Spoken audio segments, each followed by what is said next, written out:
Everybody, we are at the Toyota Arena in Berry. Why? Because it is the grand final of the basketball season. We've been watching these games from the sidelines for a number of months now. We've had a few issues to deal with. We had to deal with the COVID and all the rest of it. So here we are finally at what is the grand final after a lot of rounds of basketball. The bloke that's actually in the know when it comes to basketball and everything else is Les Lange. He joins me now. G'day, Les. Good evening, Trev and listeners, and how are you, mate, tonight? Mate, I am so excited. I've got two big teams, either end of the Murray here at the moment, either end of the Riverland.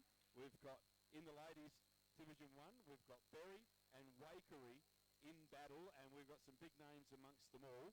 You've watched most of the games over the season. What can you tell me about the lead-up to this moment? Right, and just firstly, unfortunately the big Doobs has got family commitments. Yep. Trev, as you know, he was meant to call the game with you tonight, exactly. So he can't be here, but...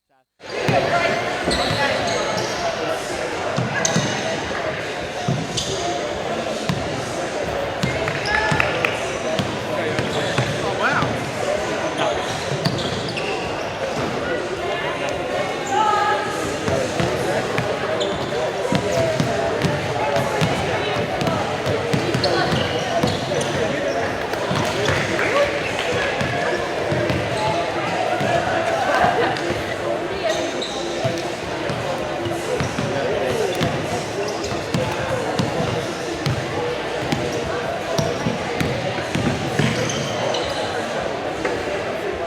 They've actually just persevered with their game right through, and under Scotty Cameron they've actually go straight in, and Barmer finished top, and then they went out on Wednesday night to Waikerie, where Waikerie got off to a flyer, Trev, at the start of the year. Then Hannah got injured, and then Sienna had to go to Adelaide, so they dropped a few games, dropped down to third, got over Locks, and then got over Barmer on Wednesday night. So really, Berry on form at the moment, deserve to be there, I feel, Trev.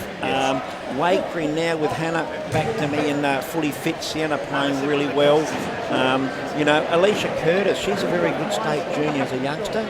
She's really come on, Trev. So, you know, like they've got a fairly sound side, and I think tonight, Trev, is actually stopping Hannah. It's going to be stopping either. You know, I mean, Hannah in particular. She's the barometer. I mean, Sienna does all the running and all that, but Hannah's the smarts. But look, don't take nothing back from Berry tonight, listeners. You know, like I said, with Ellie Lefty and Claire and their band of good youngsters. Look, I think we're going to be in for an absolute beauty, and well, you know, I'm picking it under a 6-point game. Don't ask me who though, Trev. Don't put that on me. You've got to get off that feet. Which way do you think it's going to go? I think got to know. I think the experience of Hannah and the way Sienna played on Wednesday night, it wasn't a matter of scoring points. I was up there watching, and she would have given away at least 14 points on her very smart passing. I'm going to slightly lean towards Waikerie by about 4 points tonight, but won't be surprised if Berry gets over the line. They've had a great year. Well, I'm still going for Berry. Yep. Right, and my only reason is when I arrived here this afternoon or this evening, they just look ready. You know, they come out, they're looking fit, they're looking calm, and they're having a joke amongst themselves and a joke with us here. So I think they're calm and ready to go, and with Ellie out there to guide them through, help them along, and as you say with Claire, and Denny's there as well. Don't ever forget Denny, a left 3 artist. So you got two of your great left 3 artists on the court to work together. Two Wesleys, so you've got a good 2 Gates. You've got a really good tight team there with Berry, and I think they're going to be better than Waikerie. They've had a rest. Waikerie haven't. And Lana Gregorovic, very good shooter. Yes. Right. Yeah, true. She's been around the points all year too, Trev. You know, we've often mentioned her name on a Saturday afternoon. Yes. Let's just touch base though, Trev, on the exhibition game earlier. Saw a little bit of it this afternoon, and you know, it was just fabulous to see a lot of support from the crowd as well, giving them that little bit of support, applause, and it was really something special. I take my hat off to Chrissy and the team that have seen that there was a need for that, and the special needs people have been able to come along and enjoy it, and it's growing all the time. Now, and a great shout out to the Berry Blazers Basketball Club for that initiative. Now, just tonight, let's just touch on the refs. We've got Adelaide refs up here tonight. Yes. Two of the lads from Adelaide, I'm sorry I don't know their names, but then young Cameron Dixon from Barmera, he's been really working hard on his ref, and he's been given a gig by Mick Trussell. We've had a good chat about it, and he works. Young Cameron, he's normally on the camera here doing all the. He would be too, yes. Yeah, he's normally on the camera, but he's pretty excited to be given the Div 1 Women's Grand Final tonight, and he's worked very, very hard. Cameron has, and he does state country stuff as well in Albury and that. He's gone to nationals. I don't know how he finds the time. Well, mate, to do all of this, because he's so good behind the scenes and behind the camera and that sort of thing, and he gets all this done as well. Plus, he was top in his year 12 and all the rest of it. All right, so it sounds like we're getting close to having the teams brought out. I'm not too sure what all that noise is, but I think someone's got a microphone out on the. Oh, they do too. Yep. So, a gentleman out there. We will see if we can pick up what they're about to do when we get rid of that feedback. Yeah, that's the president, Mick Trussell. I thought it was. Yeah, he's going to call the. He hasn't got as much hair as he used to have. No. But I tell you what, he's in a good paddock. He and I both, mate. So Mick Trussell's going to introduce, I think, the teams and the umpires.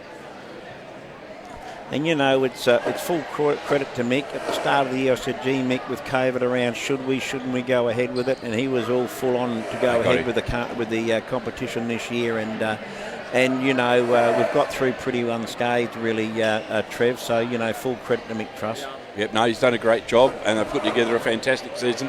We've heard about it right throughout the year. We've read about it in the paper, and now we're finally going to see the grand final tonight. So if you're looking for something to do, and you're watching us on the Facebook feed or listening to us, however, please jump on down to Berry, the stadium here, the Toyota Arena. Look, it's thanks to Better Electrical as well, right here in Berry, who have put their hands in their pockets to make sure that this can happen tonight. A few others as well. Yeah, hygienic meats, ash filer, what better meat can you buy there, Trev? Absolutely. Pat uses all the chicken from there now. Definitely. The Rusty Spoon Cafe in Loxton now, Trev, and you raised your eyebrows. That's the old mini mart. There you go. Still in the same location, right opposite the kindergarten in Loxton, alongside the chemist. So it was always good for a coffee in there. Yeah, Greg and Donna, thanks for your support again, and also most important is AJ First Aid, Trev.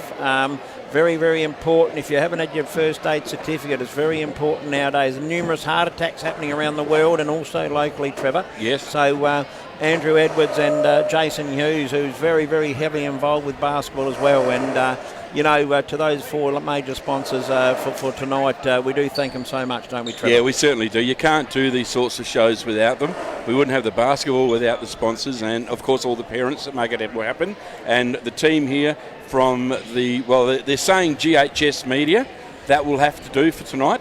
But they are here tonight to broadcast this around the globe. So we are going global tonight, mate. Beautiful. And mate, from Riverland Basketball's perspective, we got to thank GHS Media, but also to 1007 Trev. Way before your time, they've jumped on board. Yes. Many years ago with the big dooms and that, and broadcast every grand final now. And I was just trying to work out, Trevor, how many years it would have been, but it would have to be a good 10 to 12 years. Because Riverland Basketball's been going since 1990. I got to say, so it's been a while. Yeah, okay. Here we go. We've got the Ellie Lefty been introduced, and Lana Gregorovic from Berry. Number 8, we have Charlie Gates. And Claire Shupelius. Denny Lefty.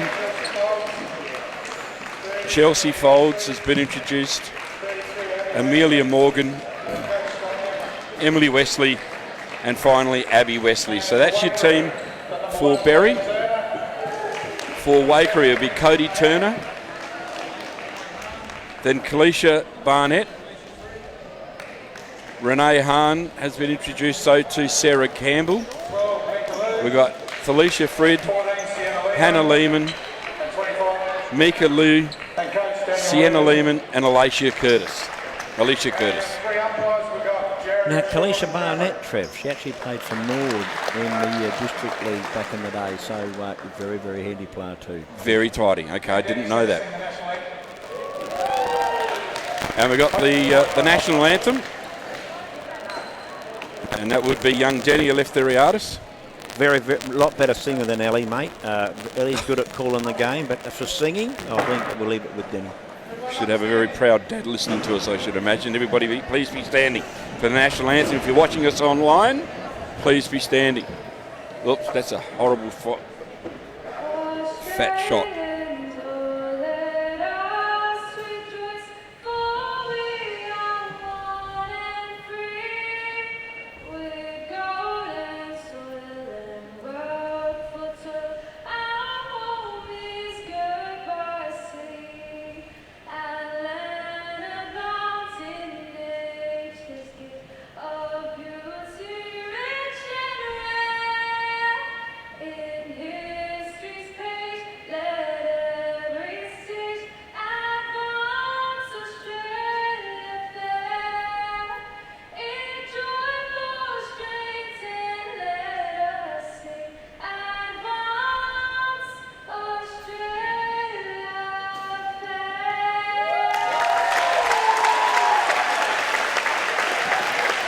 And the appreciation of all the spectators here tonight, and of course the team managers, etc., for that great rendition, that great version of the Australian national anthem. Well done to Danny for pulling that one off. Now, of course, she's used all that breath.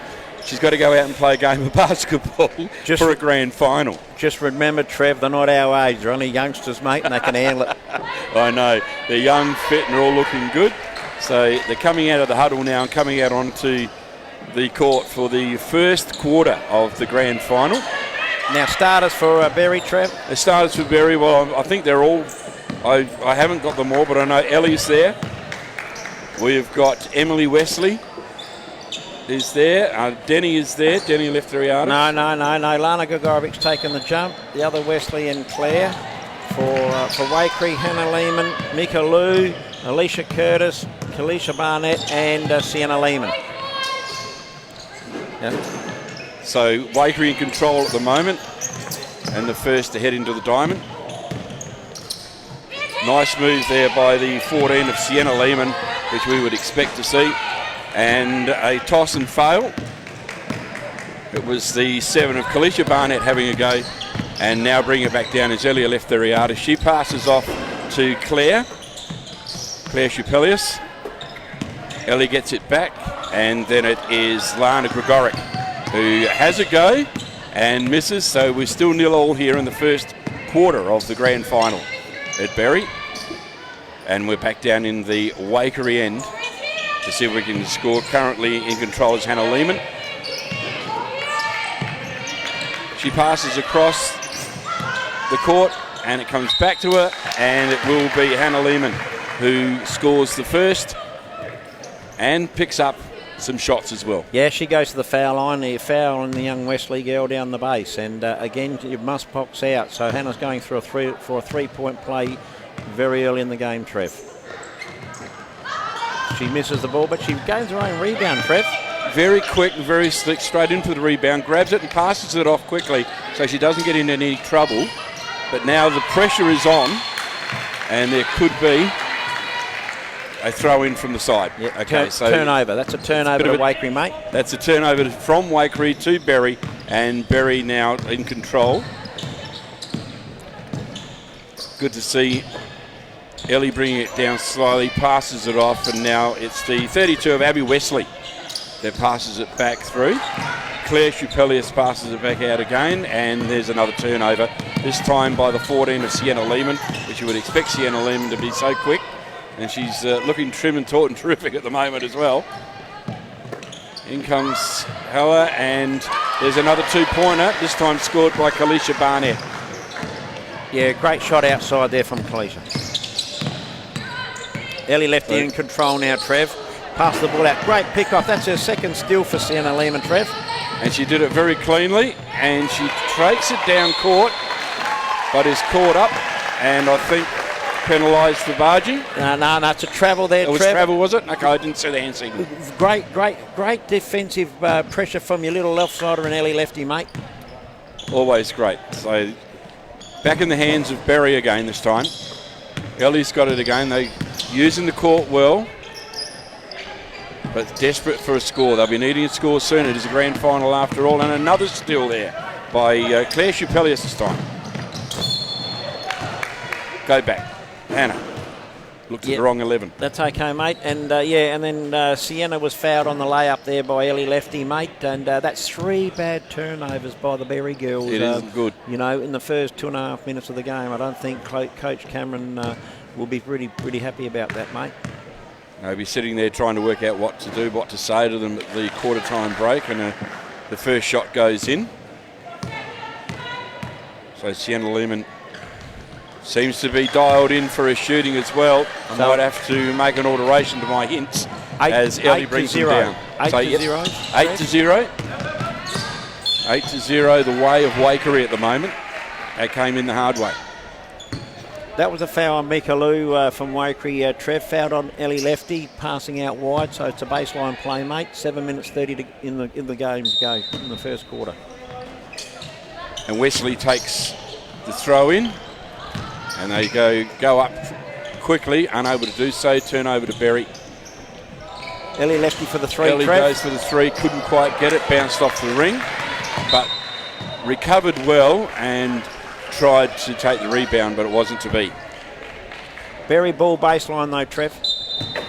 Yeah, it did roll out off the hands of Waikerie.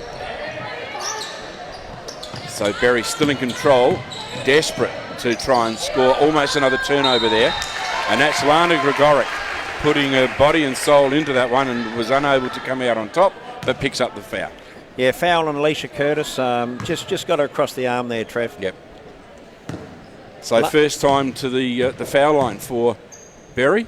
Renowned to be a very good shooter, Trev. There and you go. Proves it. All net. Straight in, right in, no ring there. Don't want steal, want net. And it bounces off the ring this time.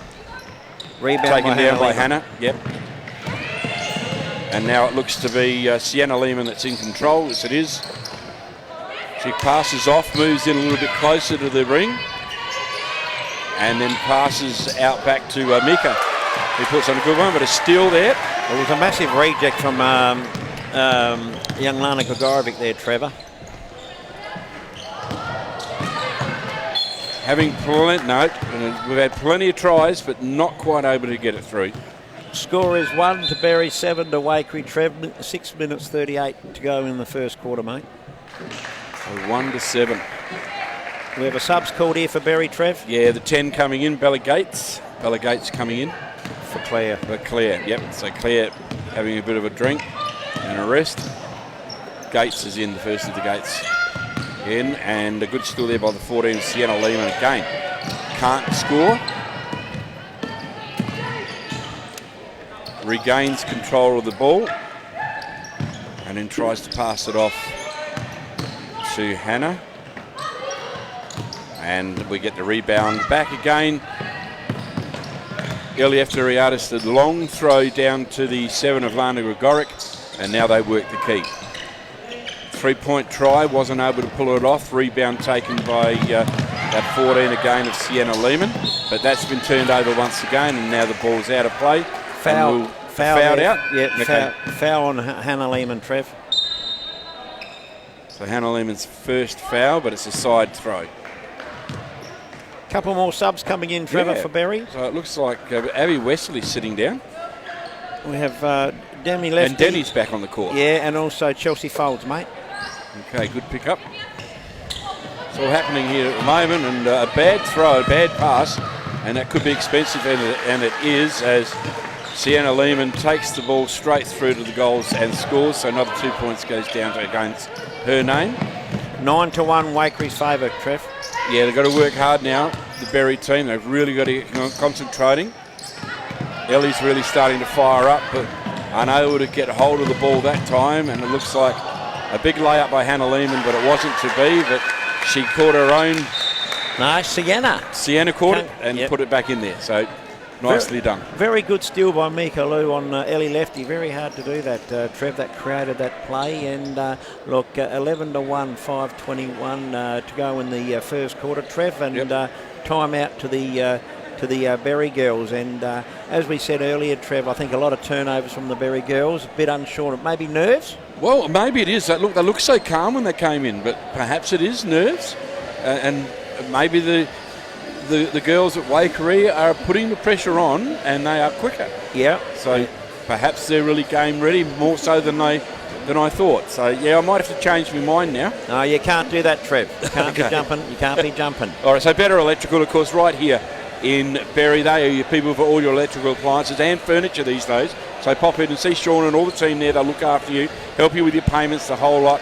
If you need the advice on electrical appliances, Better Electrical Berry. Definitely. And then if you want any meat, Trev, where we going to go for we our go straight meat? to Hygienic Meats in Loxton, and they'll deliver to your shop as well, which is an absolute bonus. They are very good, but the meat is the best, freshest meat that I know of here in the Riverland at the moment. When you're in Loxton, if you want a nice coffee, salad rolls, Get or whatever, Rusty Spoon Cafe, we've got to go and see them. Go and see. Don't see Greg, see Donna. Donna's better. Oh, she's better looking. Absolutely. So catch up with Donna and the girls, and then AJ First Aid, very most important. Here we are. We're back into the game now, Trev. Yeah, Ellie Athletis in control of the ball at the moment. Comes up to the key. Tries to pass it off. Gets the pass off nicely to the 13 to Chelsea Folds. Folds pass back to Ellie. And now Ellie throws it across to Abby Wesley. And the umpire puts his hand up because they're a foul. And Wesley will get 2 shots at the foul line. No, I reckon they're going to go baseline. I thought she was going baseline. I thought she was going for the score. So they see it, not us. That's correct. Here we go. A couple more subs coming in some now. Subs coming in, and it looks like Charlie Gates coming on, which is great. And the 11 of Claire Chapelius back into play as well. So Coach Cameron's rotating his bench very quickly. It's going to be a big game here, Trev. That could have been a good 3-pointer there for Denny, but wasn't able to pull it off. And out on the full by Mika Lou, mate. Bad turnover there for the Waikerie girls. No, it's a good turnover for Berry, though. They need this. 11-1 still, Trev, in Waikere's favour. But no heavy scoring going on either end at the moment. As a nice layup there, but it went wrong for Chelsea Folds. Couldn't get it on.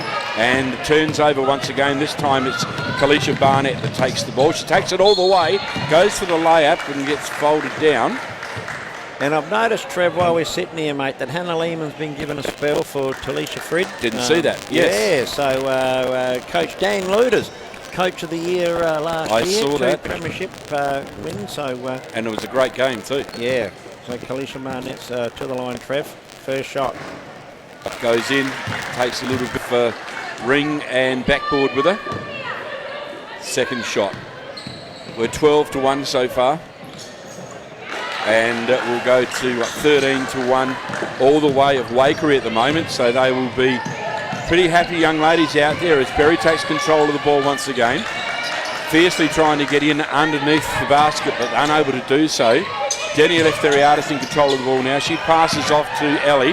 Ellie goes for the lineup, and no, it wasn't Ellie, sorry. It was Chelsea Folds who went in for the layup, but it wasn't to be.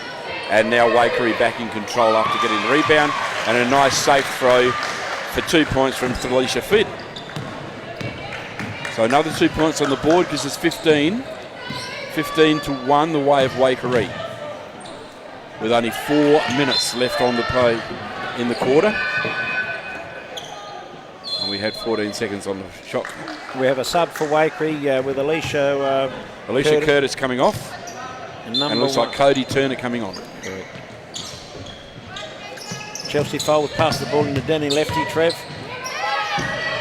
Denny passes it off, and we get a 3-pointer. So the first 3-pointer score of the game, and it goes to the 10 of Bella Gates. So well done, Bella Gates. That puts them onto the board now, 4-15. Still the way of Waikerie, of course, and another good move by Waikerie. The 7 fights for it, Kalisha Barnett, and we've got one of the Berry girls down. Looks like it's Ellie. Very nice pass from young Sienna Lehman, mate. Very, very good pass. No, the girl down was 10 of Bella Gates. So it's Waikere's ball from the back line. And now the pressure's coming on from Berry. Berry moving quickly. Gates gets in front, and he goes around the back of the ring, and we are making our way back to the Berry end. Claire goes for the big layup. Can't quite pull it off. But everything was there, and I think she's got herself a foul. She does. Not too sure who it was on. Yeah, that was on Kalisha Barnett, mate. Okay, so Kalisha Barnett, another foul. Claire Chapelius is at the foul line. Sorry, Trev, she wouldn't be happy with that. She actually should have finished that off. It should be a 3-point play, mate.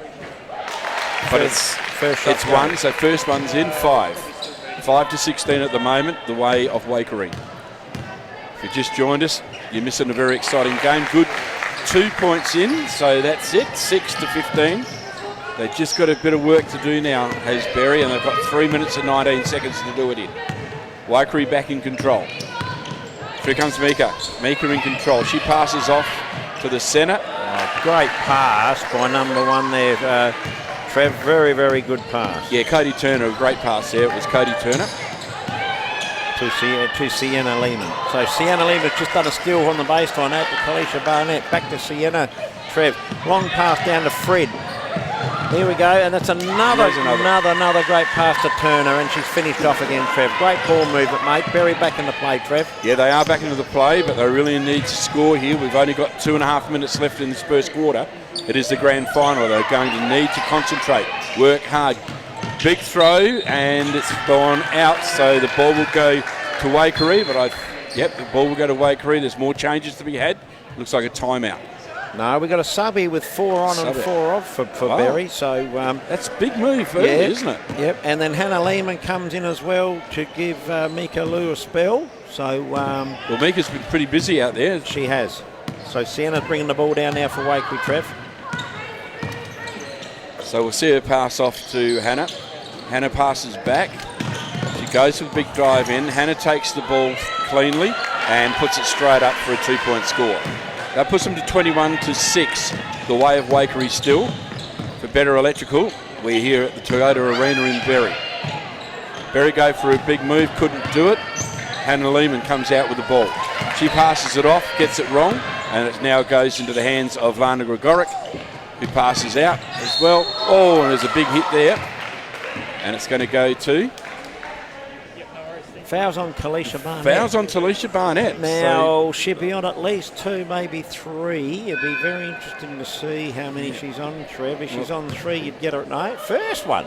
First one, is it? Okay. We must have called a foul earlier that was on someone else, Trev. Got to be careful when you call them fouls, just in case. So that's her first. So young Wesley's to the line, mate. Wesley there, and it bounces around, but it goes through. Emily Wesley, the 30. So another point score, and that should be another. There it is. So 2 scores. It's 8-21. 8-21 with just over a minute left to play, and in control of the ball now is Sienna Lehman. Sienna passes off to Hannah. Hannah takes the ball in a little bit closer to the middle of the key, then passes on out.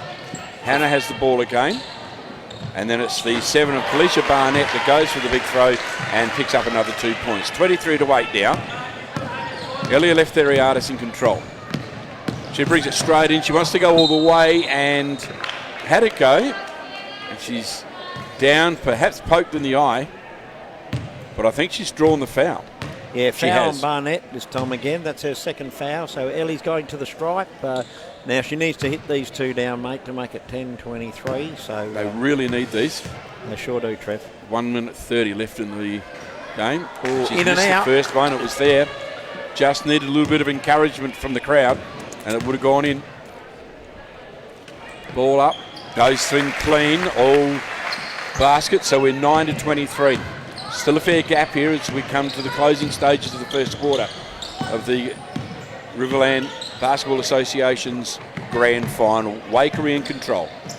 Yeah, Hannah Lehman with the ball inside there looking for a nice no. She's kicked the ball out to Talisa Fred, and the ball's very well tapped out of court by Lana Gregorovic. She had Barnett all 3 down wide. Lana well read there by Trev. Yeah, it was a nice little move, but still Waikerie in control. It's given them a chance to settle themselves up again and set up a big move through the inside. Wasn't able to pull it off, and Sienna Lehman Great went in with defence. everything. Sorry, Trev. Yeah, Great you're defence right. by Ellie Lefty then, because she stopped the drive to the basket. She just stood her ground, didn't she? Yeah, and then that caused Sienna to throw up a prayer, which didn't go in. Now Lana Gogorovic's bringing the ball down the court for Berry, Trev. Yeah, and it looks good and safe. She's got a lot of...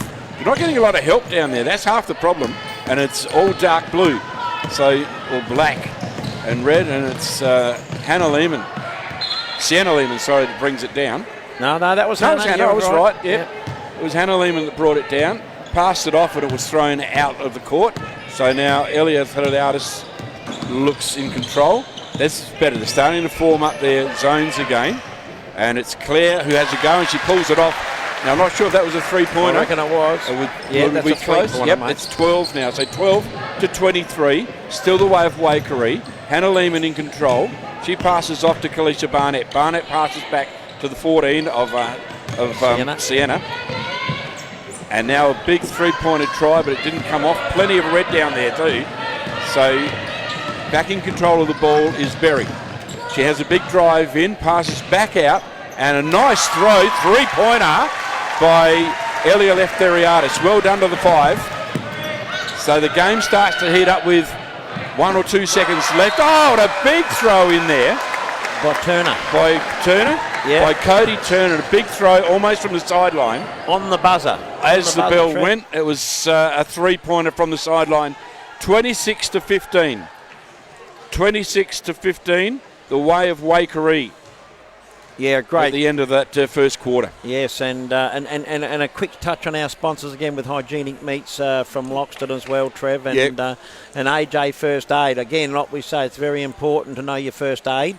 So give Andrew or Jason a call. Look, and they can do refresher courses for you as well. If you've done it in the past, just contact them and they'll work you out, and they can do training for your company, your business.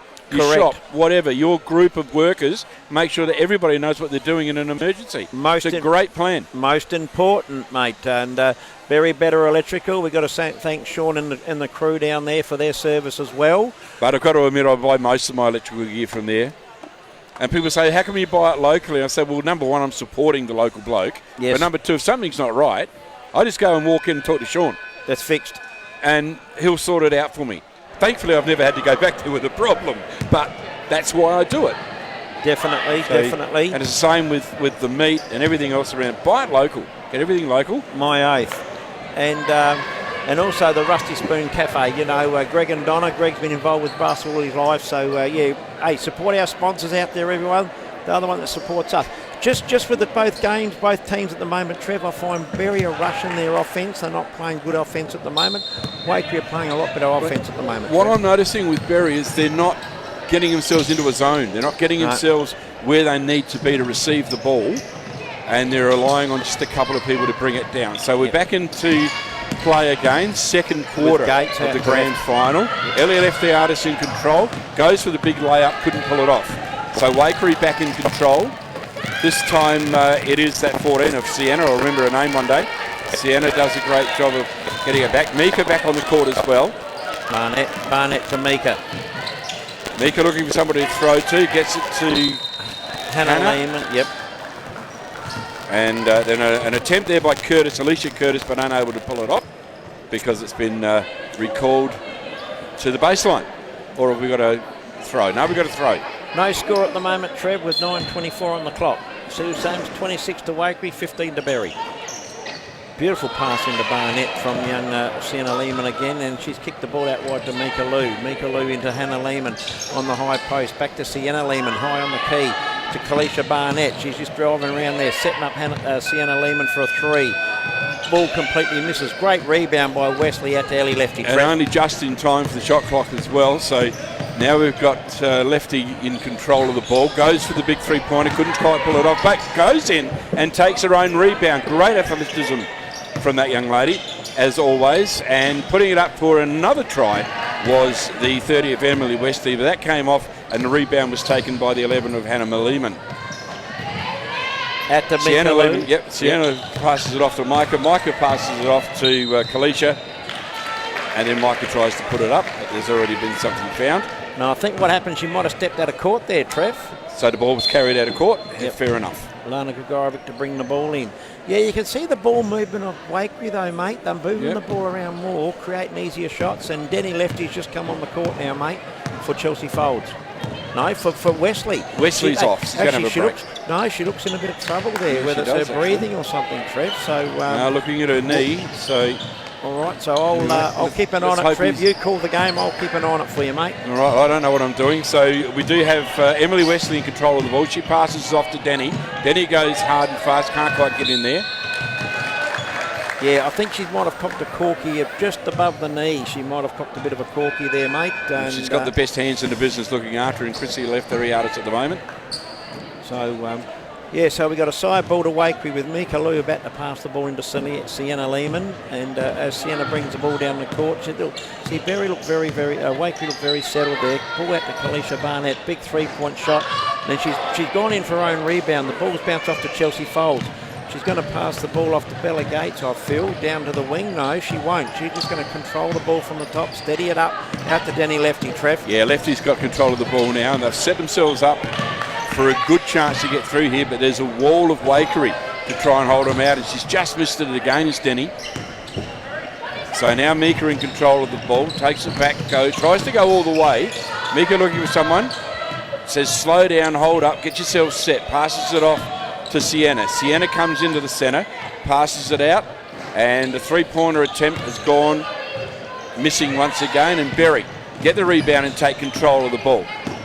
Ellie Leftheriadis now, straight down the centre line and into the scoring half of the game, but steal by Hannah Lehman, passes off to Sienna. Huge on a fast steal. break. Points are good, 28-15 with 7 minutes in the first quarter. And there's that speed and accuracy of the Lehmans that we were speaking about earlier. Another turnover to Berry though. Now Ellie Lefty back up the top, driving through the basket, kicks it out to Denny Lefty. Long shot there, mate. She's missed it. Big rebound by Hannah Lehman again, Trev. Yeah, Hannah Lehman in control this time. I thought she was going to go all the way, passed it up to Sienna. Sienna finishes it off with a 2 point. Left hand shot too, so 30-15. Wakery's way, Trevor. Yeah, halfway ahead of them now, and they really need to work hard. Berry as Ellie and Denny pass the ball between each other. To Bella Gates, is it? And they would have done plenty of that over the years, that's for sure. Gates in there as well to mix it up with them. And Denny Lefty drives, big rebound by Hannah Lehman, out to Barnett. Barnett onto Sienna Lehman. Now Wakery are running the floor again now, Trev, out to Mika Lou. Big shot from here from Mika, and another 2-point play now. Yeah, Wakery just full of control here, Trev. 32-15, which is actually surprises me. Lana Gregorovic bringing the ball down for Berry, mate. Yeah, and she goes for the big drive in, and I thought she'd pulled it off that time, but it didn't happen. And no one there to assist her for the rebound, Liz, and that's what's causing them some problems. They're not able to get in there and get the rebounds. There's nobody to back them up. That's where they've got to think about, I reckon. For sure. Right now, Wakery in control of the ball, back in their scoring area. And Mika, a big pass into Hannah. Hannah takes it up, and there's been a foul called.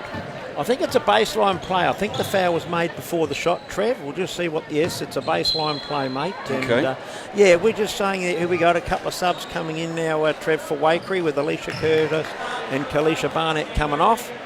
And in comes... we've got Charlie Gates in. And it was Claire Chupelius. Yeah, but Talisha Fridge coming in as well for Turner. So what? Hey, 4 lots of subs there, Trev. They're all going with their subs at the moment. Turner gets the rebound out to Hannah Lehman. Cross to Sienna. Big drive by Sienna. Travel by Sienna. Travel by Sienna. Gee, it would have been a nice pass off though, wouldn't it? Again, her smartness on the court is amazing. For a 14-year-old girl is phenomenal. Here we go. If she doesn't go to the States and play over there, I'll be very surprised. I've already picked that. She will, definitely. Yep. So now we've got in with a chance to score, hit the bottom of the backboard, and no one there to pick up the rebound once again. Mika picks the ball up. Not often you see Mika miss, and there it is. Now what's happened there, Trev, is Turner's done an illegal screen. That becomes an offensive foul on Wakery, mate. So no score, So Trev. no score, sideline throwing. No, so it's still 32-15 with 5 minutes 20 to go in the second quarter, Trev. Charlie Gates brings the ball back into play. Denny Leftheriadis in control of the play at the moment. Coming down slowly, I think trying to calm things down, but now the speed comes up. Gates gets in there hard. And a nice try. Nobody seemed to have their eye on the ball, and it went straight up and over and into the hands of Wakery once again. So they're always there. Nice move there by Mika as well to pick up the ball. Brings it in, and Berry try to set themselves up in their formation once again. Mika on the high line and again scores. I don't remember seeing Mika miss, and she's done it again. 34-15 is the score, 4 minutes and 49. Well, Trev, we talk about team play. We see Wakery playing as a team, Berry not Trev. I don't want to be too harsh. I mean, Coach Cameron, Scotty Cameron, we're very disappointed. I think the work rate from Berry at the moment, they're getting their own rebounds. You made a mention before, young Chelsea Folds throws up a shot. All the Berry girls stood there and watched. There was nobody there to help. No. So at the moment, and Wakery look a lot more settled offensively. They're moving the ball around a lot more smoother and moving the ball inside and out. Yeah, I think you're right, Liz. Where Berry are going more individual. They're going to drive on 3 and 4 players instead of get a bit more ball movement, create the gaps, and then attack the basket. And they don't seem to be as quick. No. They're not thinking as quick. You watch young Sienna Lehman, she is thinking 3 moves ahead. And again, you can see she's making a move, and then she's watching to see where the rest of the team are, so that she can pass off to them. And she's not focusing on scoring points. No. She's focusing on giving points away, and she's playing a very, very good game. But at the moment, you've mentioned Mika Lou. Look at Hannah Lehman, Kalisha Barnett. We're mentioning these girls quite regularly. From Berry, it's the ball carriers we're mentioning. It's not the finishers. Not the scorers, correct. The scorers aren't there tonight for Berry. They need to come back on court. Well, Berry, just remember, Trev, there's another 4 minutes 49 to go with Chelsea Folds bringing the ball down now. If Berry just settle and start moving the ball around, they can get back in the game. Yep, with Young Gates. Is it Young Gates? Charlie Gates it is. Yep, with the Claire. With the ball back to Charlie and the Danny lefty. And now to Danny. Danny will go in for the drive, can't do it. This time there's some backup. They save the ball, so not quite getting the rebound, but they save it from going out. Hannah Lehman hangs onto the ball hard. They go to the ground, and we'll have a baseline throw, no sideline throwing. That's a lot better. About 5 passes. It was better. Attacked, and they got the offensive board, so a lot better from Berry. They know what he's told them, they're putting in. Now here's Sienna Lehman bringing the ball down now, Trev. Yeah, and she's always ahead of them. Keeps an eye. She stays back in case there's need, and then she goes to the outside, goes to the centre, passes off to Hannah, and Hannah was unable this time to finish it off.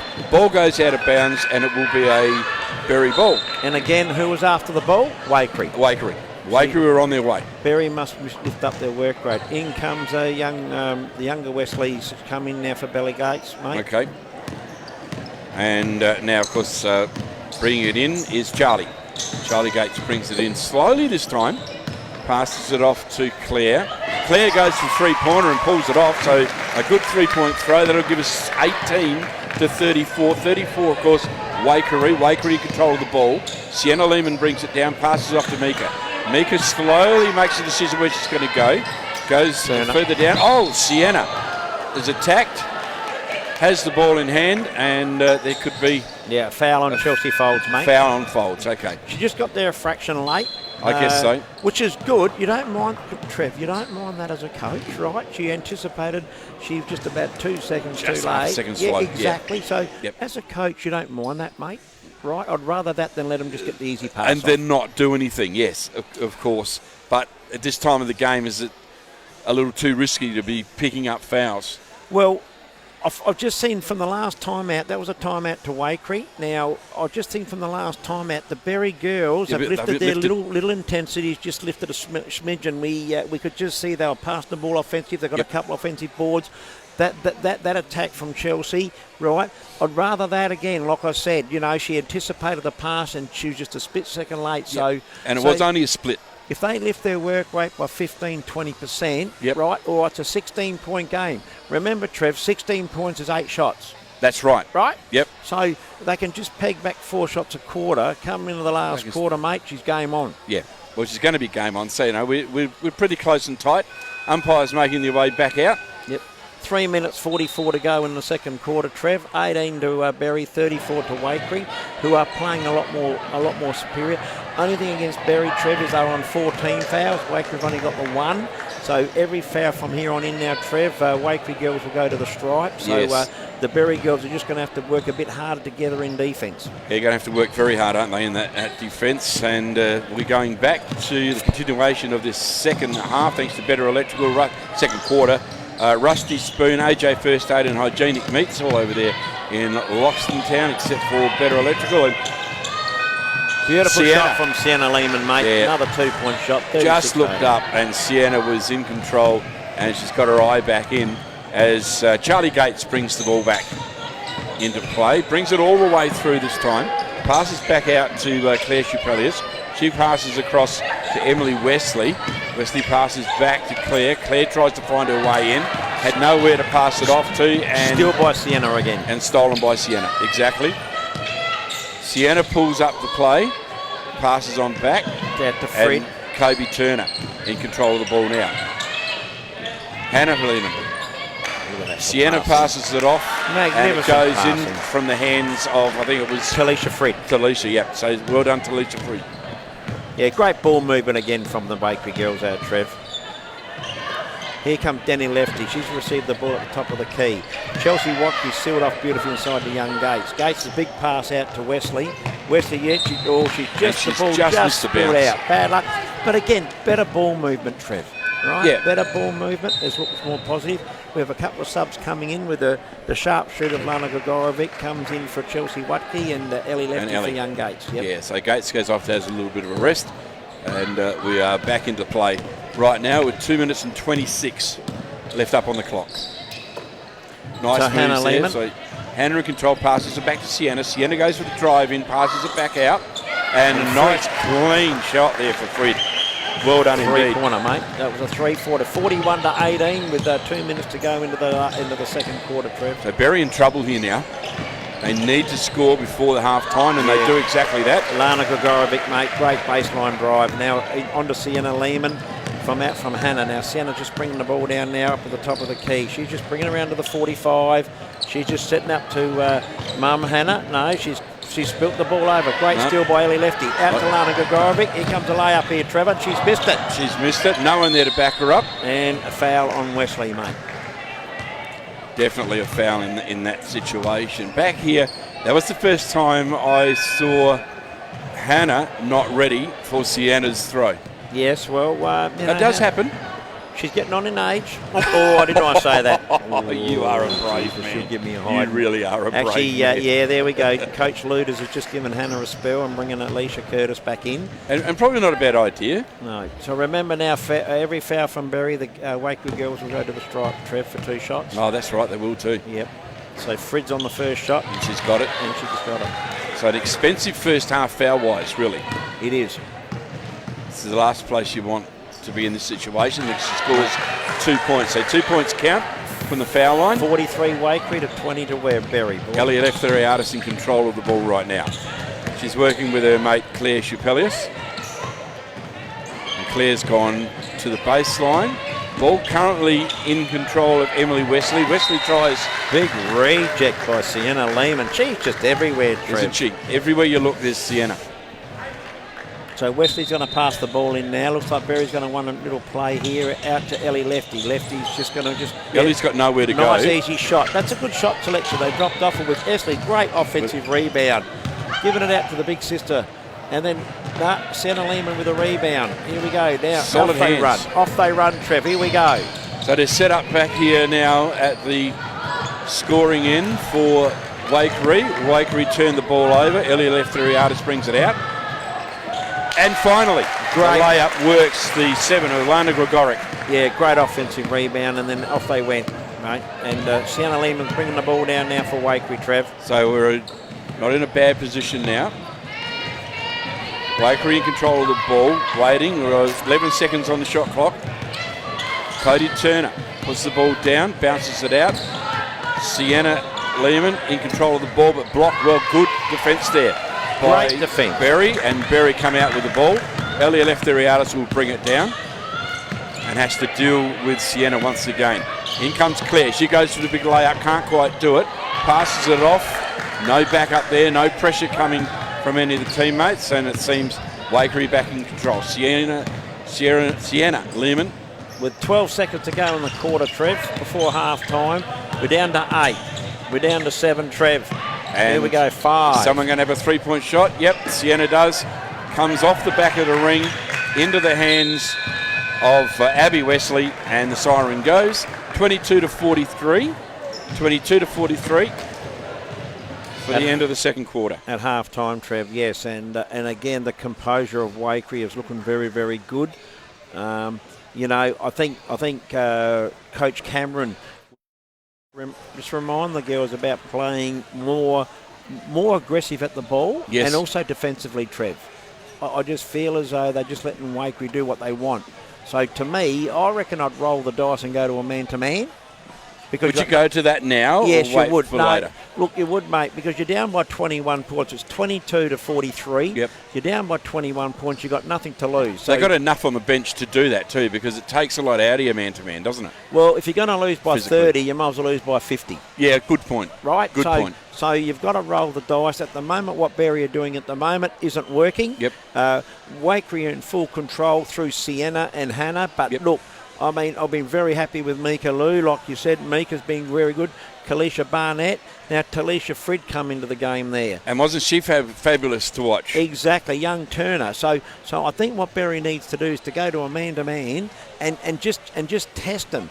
And if they can deny Sienna and Hannah the ball and just try and expose a couple of these other girls and yep, just see what happens, right, you can always fall back. But, mate, to me, as a coach, you might as well roll the dice. Yeah, go into it and go into it hard. It's the last game of the year, so you might as well push the troops as hard as you can. So if you just joined us, 22-43, we're at half-time in the grand final, thanks to Better Electrical, Rusty Spoon, AJ First Aid and Hygienic Meats. They are the people who are supporting us here tonight, and it's fabulous that we're here. It at sure the is. Toyota Arena in Berry, one of the great places to watch sport in our region, that's for sure. And again, thanks to 1007 and Glossop High School as well for their media coverage again, as they have, especially 1007 for so many years. But Trev, at the moment, Waikerie very composed, very in control. They are. And they're playing very good basketball, aren't they, mate? Yeah, they are playing terrific basketball, and they're looking extremely, as you say, in control, calm, and ready to go home as premiers tonight. That's for sure.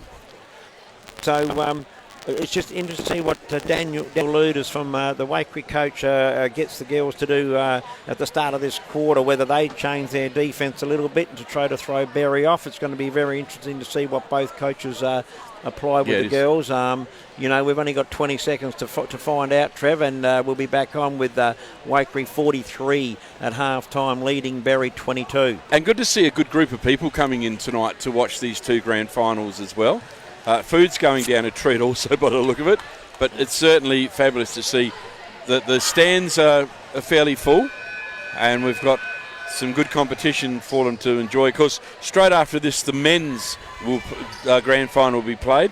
Barmeret taking on Loxton. That'll be a real fight, and I think we're going to enjoy the action from that. But currently, it is the women, and we are Waikerie 43 to Berry 22 going into the second half, the third quarter, and we're about to set it underway. With Berry passing the ball in from Claire Shuples. Here we go. Here we go. Great pass into Lana Gregorovic. She spilt the ball though, and again, Sienna Lehman with the steal, Trev. Yeah, Sienna has been absolutely stealing the ball quickly, smoothly, and been in amongst just about every play. Hannah takes the ball to Mika. Mika tries to make her way in, can't quite do so. Barnett. Passes out to Barnett. Barnett has a go. Ball comes out of play right in front of the commentary area here at the Berry Stadium.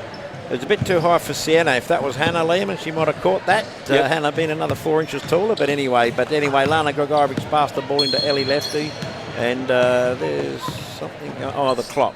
The shot clock must have been Shot wrong. clock wasn't set. So we'll start all over again there, Trev. It goes to 24 seconds with Ellie Lefty about to pass the ball in. Ellie trying to find somebody, passes it into Lana Gregoric. Gregoric passes it straight back, and now Ellie in control. Passes it across neatly to Wesley, Emily Type, and Emily has it in control again. Claire passes it back to her, and then we go to Wesley, Abby Type, and the score is on the board. 24-43 now. 24-43, and Sienna bringing the ball down nice and slowly. letting them all settle in and get into their positions. They've almost gone to the man-on-man as well. No, Mika. it's a 3-2, high 3-2 That's defence. 3-2 defence. Well done. At to Curtis. Curtis at the high post to Hannah Lehman. Oh, look at that. Great baseline move by Kalisha Barnett. Passed off them. Again, they're playing well as a team. 2 points, 45-24 to Wakery. Nobody wanting to be the scorer. Everybody ready to pass it off to those that got the best shot. 3-point try there from Wesley. Wasn't able to pull it off. Mika in control of the ball. Mika very quick and in control. I thought Sienna was going to go all the way there. Unable to do so. Berry were right there to put up a wall. So they had an orange wall right in front of her, and now the turnover is in. Big throw across to Wesley. Wesley goes on with it. Can't quite finish it off. Pulls back her own ball and has another go. So it's 2 tries and still unable to score. And now it's handed over to Wakery, and Wakery bring it back down with Cody Turner in control. Yeah, we have Mika Lou at the bite. Out to Barnett. Barnett's down high, out high to Sienna Lehman. 3-point shot. Off the ring. Yeah, the ball spilt loose there with Kerr Schleep has got the ball. Now someone's gone down here in... So that's Emily Wesley that's gone down No, heavily. she's okay. She's okay. But Trev. she's up and okay. But it looked pretty heavy. It took her a while to get up. That was a safety call from the ref, which was good. Yep. Claire in control of the ball, passes it off to the 5 earlier left Ariadis. Out to Lana Gagarovic, nice 2-point shot. Moved. So 26 to Berry to 45 Wakery with Sienna Lehman bringing the ball down the court, Trev. Yep, always calm with it all, thinking ahead, knows where she wants to go, feeds her way through the defence, sets herself up on the outside again. To Barnett. Barnett into Hannah Lehman high on the post. Here we are, nice little foul jump shot there.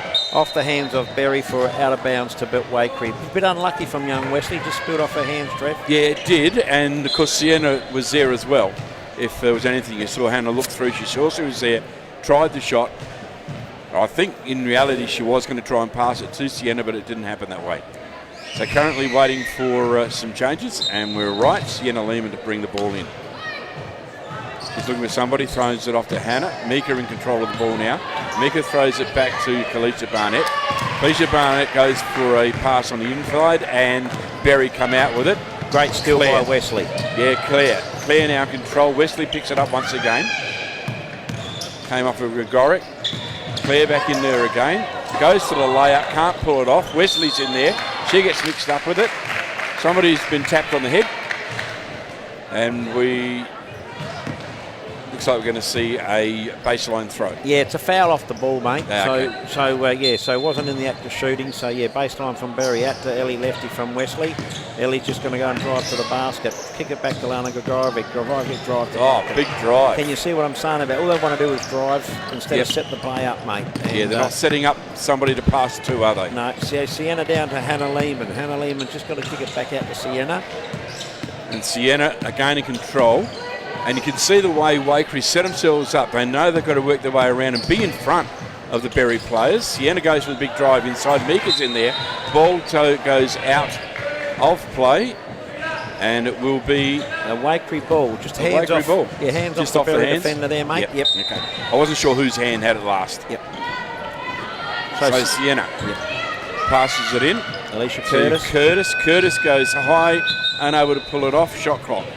What happened there? The shot clock went, because it didn't hit the ring. Yep. Even though the shot went up, deemed as a violation. Okay, so there's a sensor in the ring. Okay. So Elliot left Ariadis once again in control of the ball. Runs straight down the centre of the court, looking for somebody to pass to. Decides to go for the drive in. Claire is there. Passes it off to her. Claire gets the throw in. Beautiful. 2 points scored. 45 to 28. 28 now, Berry. Nice to see.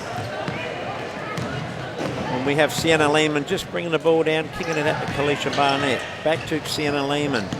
She's driving to the basket. Little pass down. Was really not a very good pass, but again off Wesley's hand, so out of court and Berry off the Berry girl with Wakery picking up the ball. 6 minutes in the third quarter, Trev. Sienna passes it in once again to Curtis. Curtis is passing it out. Sienna's in control of the ball again. Can't quite score, but a good rebound there by Hannah. Hannah wrestles the ball from Ellie, and the ball ends up out. That was foul on 32. So there's a foul on 32. Abby Wesley, another foul, which will send... No, it wasn't scoring. It's the baseline. Okay, they weren't scoring. Hannah comes in. Sienna passes the ball out to Mika. Mika's right out at the end of the D. And now Hannah passes it in to Curtis. And that was a foul on Claire Shoopless, mate. She just got her across the arms there, Trev. Did she? Okay, so now that sends Wakery to the foul line once again. Yeah, we've got a couple of subs coming in for the Berry girls with Ellie and Lana going off together with Chelsea Folds and I think it was young Gates girl coming. I think it's Gates. Yeah, I think it's Charlie Gates. Charlie, yep. So Alicia Curtis misses the first shot for Wakery, Trev, on the foul line.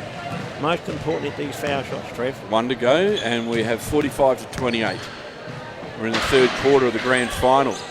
Misses the second with Wesley with the rebound. So Abby Wesley looks good. Yeah, coming down the court quite quickly out the Fold. Fold is just going to set it up a little bit out to Claire Shoopless. Claire's just kicked the ball back down to Abby Wesley. Wesley into big sister into the sister. Beautiful move, bad luck. Sienna rebound there, Trev, and she's got the ball stolen by Claire Shoopless. Claire has got the ball back and driving to the basket, Trev. And again, no rewards. So, look, they're getting in there. They're getting the drives done, but they're just not getting rewarded with a score, and that's very expensive, especially at most times the ball is being turned over to Wakery. And that's the fourth foul, mate, on Emily Wesley. Is it really? Yeah, okay. one of the tools of Berry, so that's going to hurt the Berry girls a little bit. That will definitely hurt. Anyway, Sienna Lehman's bringing the ball down now for Wakery, Trev. Yeah, and she's again in control. Mika takes the ball, looking for someone to pass off to that can do something. Quickly goes Curtis. She goes high, and we see the turnover now to the Berry girls.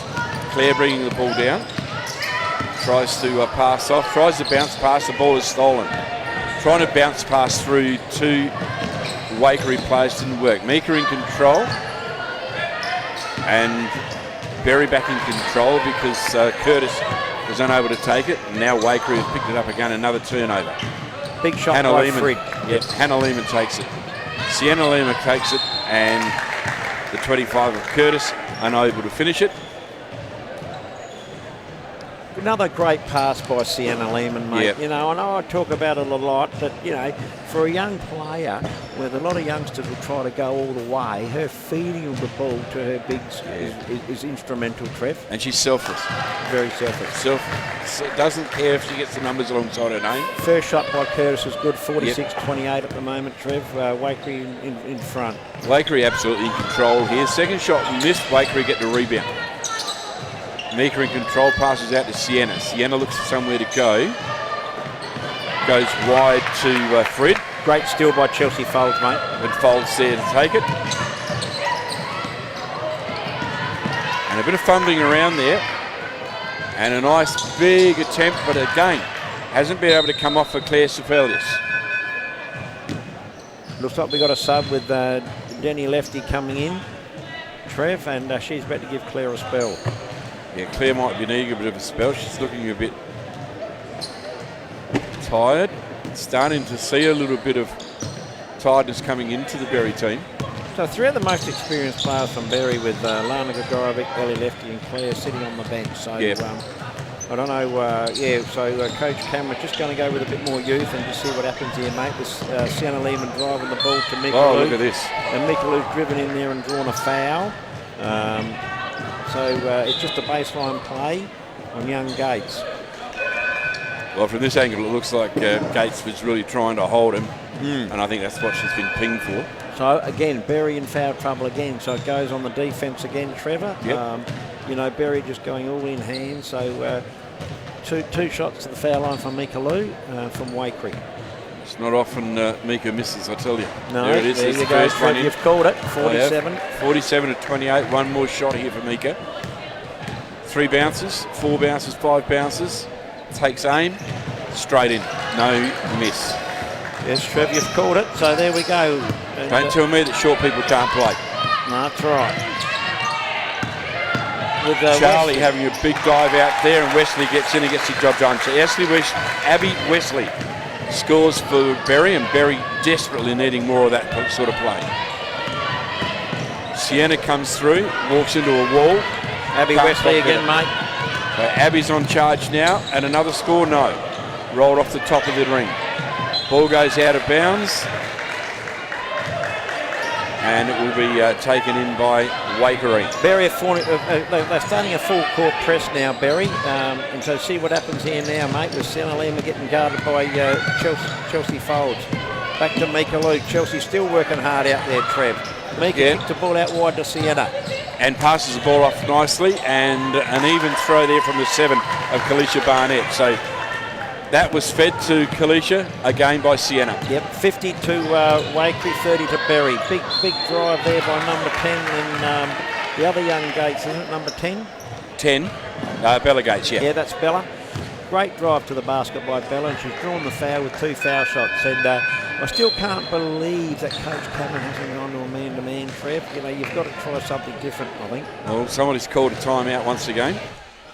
And Coach has got his charges lined up. We've still got 3 minutes in this third quarter of the grand final, thanks to Better Electrical in Berry, Rusty Spoon in Loxton, where you can get the best coffee, they tell me. AJ First Aid for your first aid training, and hygienic meats. Of course, you won't get better meat in Riverland than hygienic meats. No, and for those who are not familiar with the Rusty Spoon Cafe, Trev, it's on Anzac Crescent, the old Loxton Mini Mart. Yeah. So all spruced up nicely, and look, go in there. Have they recently taken it over, or just given it a clean up and a change of Greg name? and Donna's been there for a long time, and they've had the business for ages. But they do their own coffee beans, don't they? Yeah, and you know, the actual secret to their success is that Greg doesn't make the coffees. Donna and the girls do. Right? I'm going to have to go for a ride over there as soon as I can and grab a coffee, I reckon. They keep him right out of it. It's just like me and you in the kitchen. No good, Trev. No good at all. No, we're pretty good at eating. Exactly. So pop in and see the girls at at the Rusty Spoon Cafe, and you know, I happened to sneak in today. I actually snuck in there today and had a coffee. I hope Jill's not listening to this. So it's beautiful stuff, mate. And their food. Now, did I see that Jill's taken on the coaching again for the netball team? Yeah, her and Eve Will have gone into battle with each other, and they're going to take on the A1 Loxton netball girls. So yeah, we'll see what happens then. I'm pretty happy about it, mate. Saw that come up on my Facebook feed this afternoon. Well, that's great. So so we're at the foul line. Shooting is Bella Gates. First shot's good too, Trev. First shot's good. So 31 to 50. Still got some work to do here, Berry. Concentration. Everybody moves quickly, but there's no need. Nicely done. So 2 points, 32 to 50. And ball in the control of the 14, Sienna Lehman again. She brings it in slowly. Key is set up. Everybody looks good. A nice clean pass into Barnett. And it was Bella Gates from behind. Was it? Okay. Yeah, she actually got her arm. So as soon as you come from behind, Trev, you're going to be in a little bit of trouble unless you can get all ball. Yeah.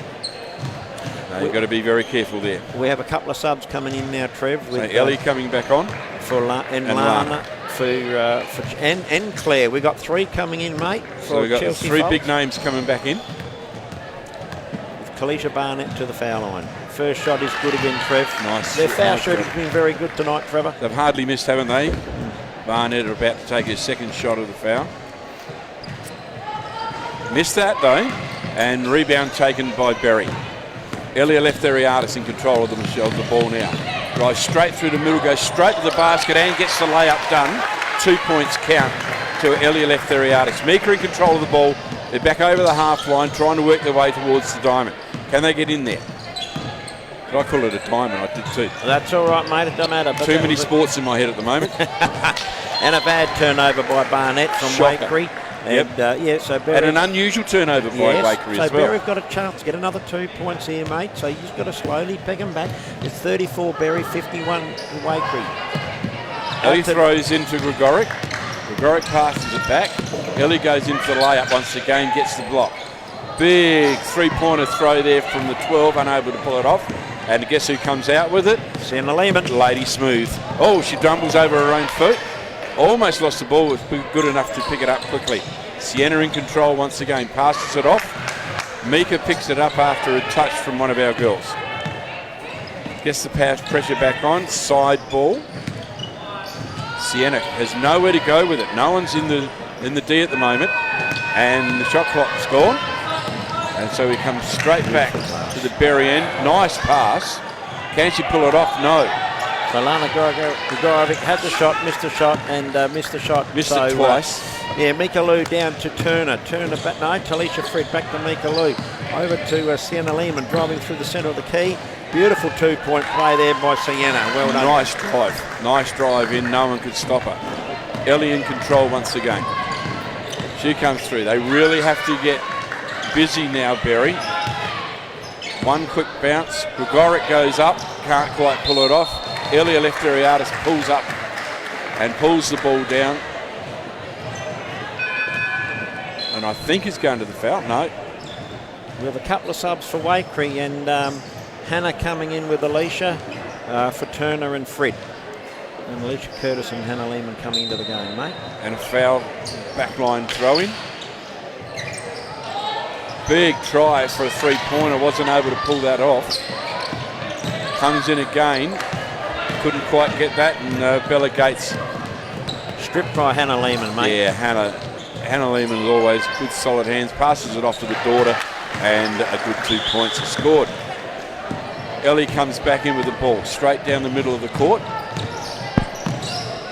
and goes for the three-point throw. Unable to do so. They are keen to try and get the three-pointers in, but every time they have a go at that, it gets turned over. 55-34 with 40 seconds to go, Trev. So they are catching them, but they certainly need to work a little harder. Nice big pass off there to Curtis. Unable to pick up the ball, bounced it out. Barnett's got it. Rebound taken by the 7 of Grigoric. So Lana Grigoric in control of the ball now, as Berry try to get down and get themselves set up in the key. Ellie has a big three-pointer move, hasn't been able to make it sit once again. Sienna out of control this time. Hannah picks up, passes off. That's the experience of Barnett, isn't it? Position her body to draw the foul, and and obviously foul called it, and she's off to the foul line again, and mate. It's absolute experience that's caused that, isn't it? Yep, 9 seconds to go, Trev. And 9 seconds left with 2 foul shots to come, or was it 1? 2. It was 2. First shot's missed. So this is Kalisha Barnett that's at the foul line now.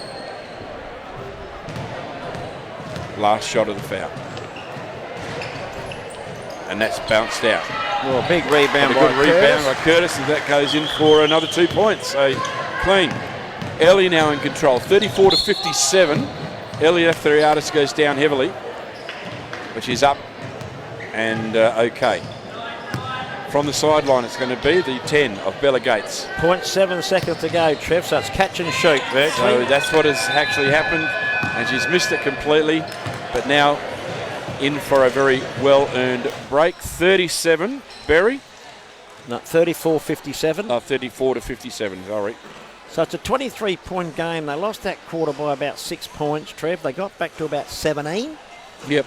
I don't know why Berry won't go to a man-to-man just to try something different. Maybe the lack of confidence, I don't know, from the coach. But to me, you might as well roll the dice, mate. Well, right now you might as well. You've got to give it every shot you can now and really come in with the big changes. But full credit to Waikerie, the way they've composed themselves from the word go, their ball movement offensively. Like you've made mention before, they're not selfish on who scores the points. No. They're giving the ball to the best player in the best position, no matter who that player is. Their defence is a lot superior as well. Yes. I reckon they've picked off, they've stolen the ball many times tonight, which has created, we say turnovers to Berry, but really it's their Waikeries reading in defence to steal the ball. Waikerie have been in position and ready to take. They've been in front pretty much the entire game, and they've been quick to get into their positions they needed to be in, and they've read the flight of the ball. Exactly, and if you're going to pick best players on the court, you'd have to go with it first. The first 3 would have to be from Waikerie, and you'd struggle to find a Berry girl to be in the best players at the moment on court, Trev. Yeah, okay, yeah. You've got to have a look. We talk about Sienna, we talk about Hannah, we talk about Mika Lou, Kalisha Barnett, Big Curtis has done some good boards as well. So, absolutely. I struggle to put a Berry girl in the top 3. In the top 3, yeah, and this is right. And this is why the scoreline is like it is, Trev. Yep, no, you're dead right.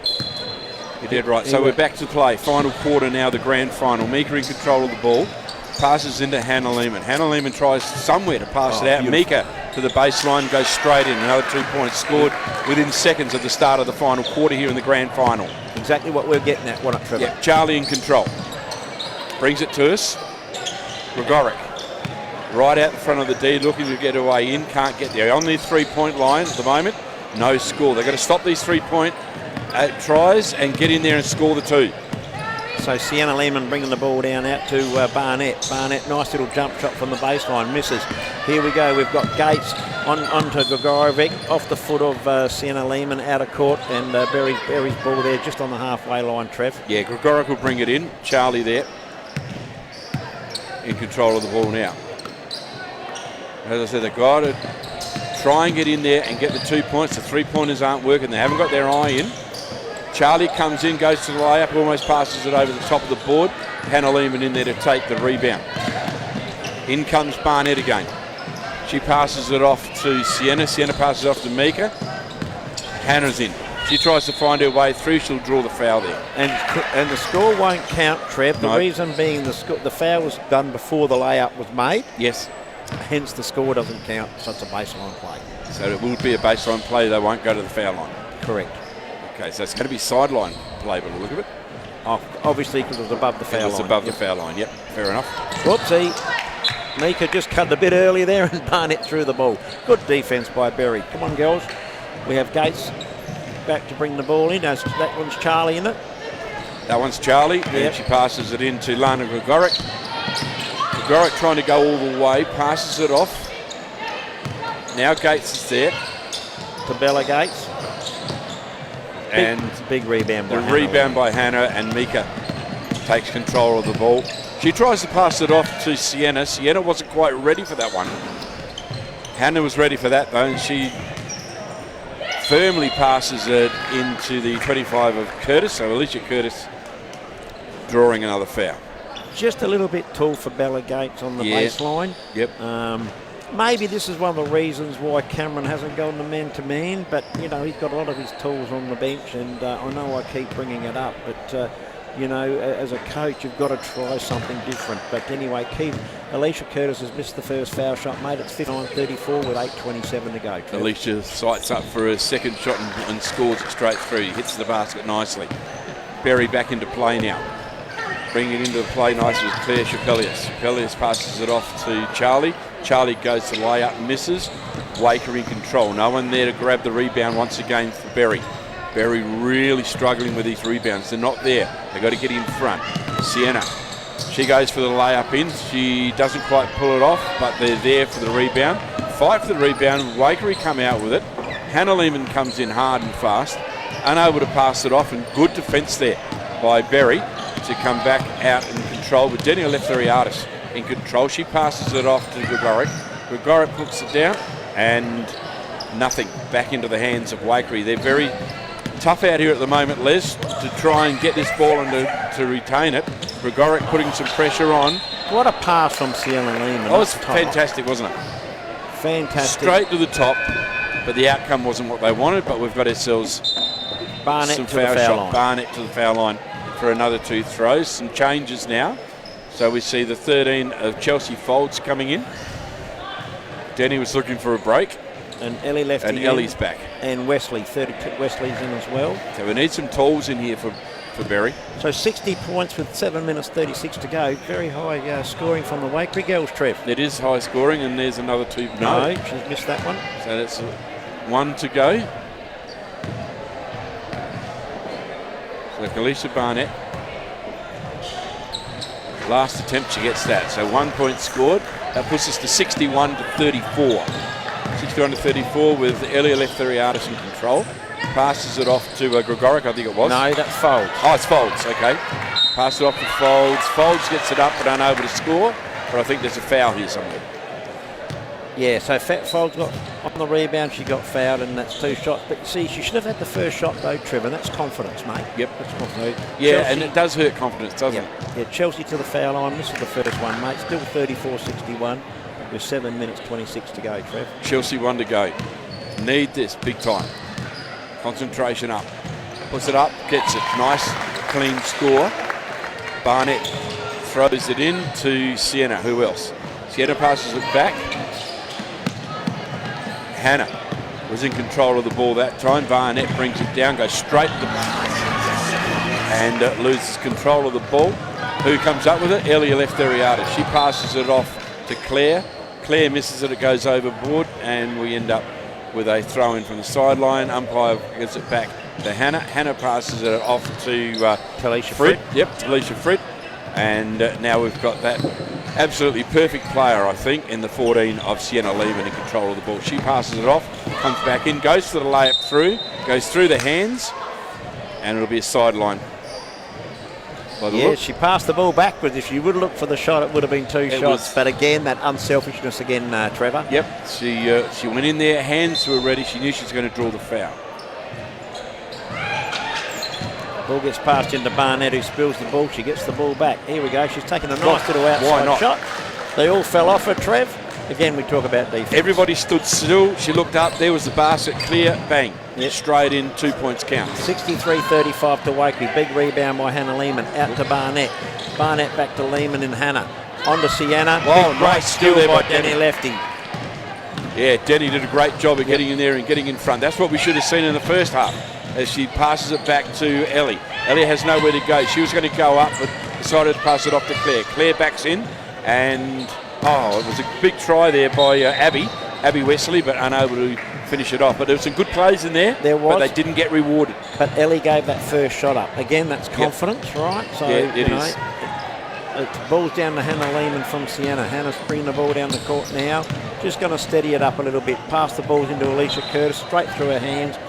Out of court. Straight out of court. 6 minutes to go into the final quarter, Trevor. Wakely 63 to Berry 35. So Ellie Eleftheriadis back in control. Passes it off to Denny. Ellie goes to the back line. Yeah, over the top was Curtis there, mate. Yeah. Got the foul. So it didn't quite work for what they were looking for. No, so at least they've drawn the foul there, mate, on Curtis. So ball back into Berry's possession, mate. So Denny holds the ball. She passes it into Wesley.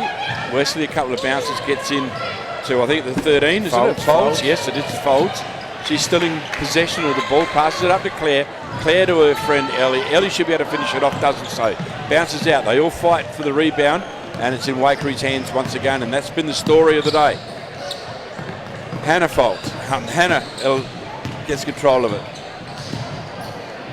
Through comes Barnett. And still Sienna passes it off. She was under the basket and still passed it off, and they still couldn't score. Berry in control. What will happen here? That was a body foul on Barnett, mate. That's how I would have called it, but I haven't played for 40 years. Rules are still the same, Trev. No, they've changed a bit. Just the belly's different. The belly's very different, I tell you. All right. So Chelsea Folds patiently waiting to get this ball back into play. A couple of changes up at the D. Yep. So Barnett off and Curtis for Wakely. Big rebound by Hannah Lee. Here goes the outlet pass. No, she's going to just steady it a bit down to Frid. Frid to Sienna Lehman. Frid's been good. Big 3-point shot from Sienna. Misses. Rebound by Folds. Whoa. Foul by Hannah Lehman on Claire Shuplis. Yep. And mid-court foul. That puts both teams are in foul trouble. And I reckon that's the first time for the night that Wakely have been in 14 fouls, mate. It is. It is the first time for the night. They've played really good D all night, actually, the Wakely girls, with Ellie Lefty off and Chelsea Folds. That surprised me. I thought Chelsea's given a bit of a spark to the girls. Yeah, I thought Chelsea was good. Anyway, we're not the coaches. We're going to let them go. Claire Chupelius throws the ball in. Still 5 minutes to go, which is a long time still, Trev. Yep. Charlie Gates in control, passes it off to Wesley. Wesley goes for the drive in. The other Wesley girl picks the ball up, but she's in trouble. She's got three all over her. Can't get through. And it was Gregoric. Yes, Gregoric back in control. So they're getting the rebounds this time. Just can't get this thing to go through the ring and into the net. Another big 3-point try. And they just lost the confidence in scoring, Les. Yeah, they're playing into Wakely's hands, mate, with Sienna Lehman driving down to the basket. Oh, what a steal by Claire Shuplis. Now she's driving down over to Wesley. Took the bounce back to Claire, but what she should have done there was passed it straight back to her and she wouldn't have drawn the foul. So it's a baseline play. Because the foul was off the ball, Trev. But the foul is off the ball. Okay. Yeah. No, it'll be 2 shots, sorry, mate, because Wakery in foul trouble. Because Wakery, they're in foul trouble as well. So, gee, it's catching up with us, buddy. And it looks like a timeout called. To Wakery, To mate. Wakery. Okay. So Daniel Luder's probably going to settle the girls down, mate. And again, you know, we've got to thank AJ First Aid, Trev. We do. And we're just about going to need them with the excitement of this game by the end of it. Well, and you wait till the next one comes on, Trev. I'm looking forward to that. The guys will be coming up next. Barmera taking on Loxton. Yep. How we're going to control Les, I don't know, but it should be a good game. Well, we know Jason won't be here, and hopefully Andrew's not working. So, you know, if one of them guys can sneak on down here, they could help us out a bit. But AJ First Aid for very, very important to get out there and do your course for Absolutely. everyone. Absolutely. And when you need a coffee, the Rusty Spoon. Hygienic Meats for the best barbecue meat in the region, and Better Electrical in Berry for all of your electrical and furniture needs. Get in there and talk to the team, and they'll help you out with everything that you need, really. And a massive thank you to all our sponsors as well, Trev. And again, like you've mentioned earlier in the night, mate, shop local. We rely on all these business houses to support not just the sport, Trev. For lots of things. Yep. Schools, everything, mate. You know, shop local, don't go online. If you go online, ask them for a bit of a sponsorship deal first. It ain't going to happen, is it? Ain't going to happen, No, mate. it's So not. shop local, mate.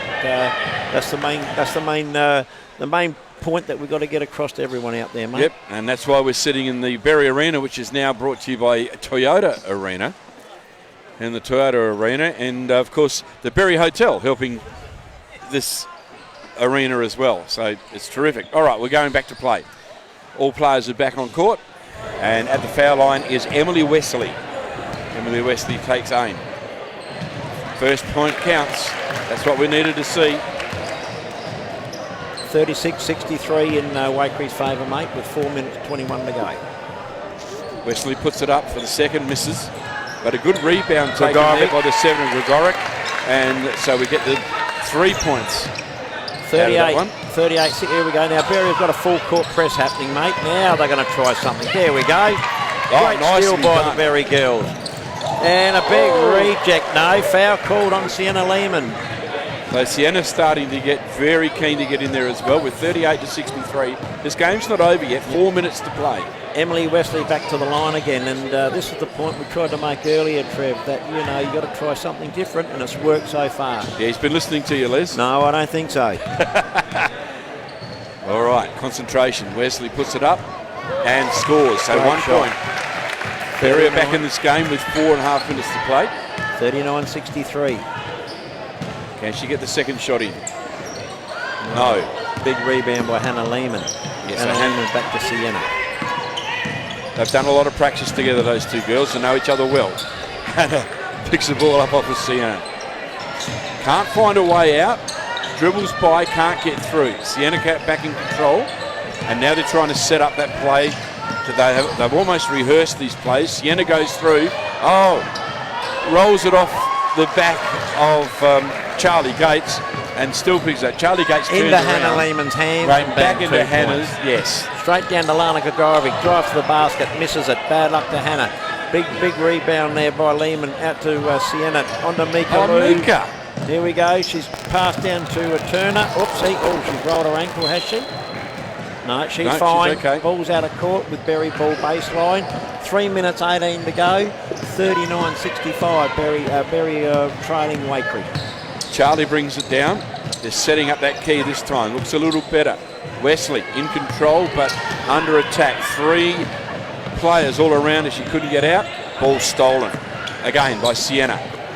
Sienna passes off to Renee Hahn. So we haven't seen much of Renee Hahn yet. No, Renee Hahn, she's out there. She's been a stalwart of the Wakery Basketball Club for many years. Played Riverland Raiders back in the day, so I'm not going to mention her age. Going back a day. Yeah. Mika puts the ball up, comes off the ring. Hannah picks the rebound up, passes it across to Sienna, and I think Sienna's gone on with it. Yep, and just touch on Renee. She's been a stalwart for Wakery. She's probably one of the reasons with Hannah Lehman and Marissa Wilson of Wakery's resurgent with Daniel Luders coming down in the last couple of years. So it's all full credit to Coach Dan Luders to bring Renee out, and she's often, filled in form throughout the year and played when they needed it. So well, she deserves a game in the grand final. Yeah, she's a stalwart, mate. She's a stalwart. So Sienna misses her first shot. There's only one shot in this. Yeah, because the score counted, Trev. The score counted. So Berry on the charge here, Trev. Oh, big nice shot by Gates. Nice move there. So Georgie Gates, Charlie Gates. So outstanding shot. 41-67, Wakery in front. Only 2 minutes and a bit to play. And Sienna Lima just steady down. Off to Hannah. I thought she was going to take that shot then, Trev. Yeah, look, there's no need to rush. They don't need to. They don't need to. Remember, they're out of fouls. Beautiful pass again. So remember, they're out of fouls. So if they go in there hard, they're going to send Berry to the foul line. Yep. And they don't want to do that. Well, 2 minutes to go now, Trev. Well done to the Wakery girls too, Trev. They played a really good game here tonight. Yeah, they certainly have. They've been well and truly in control. They've proved that you know your game. Well, I only picked them by 4, Trev, so I'm way off the mark. You might be off the mark with score, but gee, I tell you what. Here we go, big pass down. Big pass, too high for the young lady in Chelsea Folds to pick it up. Mikalu to pass the ball into Sienna Lehman. Now, Lehman's about just to dribble the ball down the court. Here we go, big screen by Mother Hannah. Over to Mikalu. Mikalu on the march here, mate. Kicks the ball into Turner. Turner's just been fouled. Absolutely mugged down there, Trev. Absolutely mugged, and she'll go to the foul line. Yes, and good ball movement again by the Wakery girls. Yeah, very quick, and they were well and truly outnumbered in the D, but all is good. So, key throw. Up and nothing. No score there for the first shot. Cody Turner at the line if you've just joined. Full concentration. Cody puts it up, and a big miss. Everybody goes to the rebound. Nobody can pick it up. It's taken over the line, and I think it'll be a Wakery throw-in. With Renee Hahn to pass the ball in from Wakery. So, Wakery looking nice in control here, and score won't count. No, it counts all right. Hannah got fouled on the shot by Chelsea Folds, so score will count at 67-41, and 69-41, and Hannah Lehman to the strike. Yeah, so Hannah, be surprised if she misses this shot. Gives it a concentration. There it is, straight through, doesn't even touch the iron. 70. So it's 70 points to 41 with 1 minute and 44 to play in the grand final. Charlie Gates brought it down nicely. Wesley passed it off. Gates has got her hands on it again. Wesley under the basket, still having a go here. Couldn't quite pull it off, couldn't get the rebound back as well. Emily Wesley chases down Sienna. Sienna in trouble, and we'll see a ball from the side. In my day, it would have been a throw-up. That's it.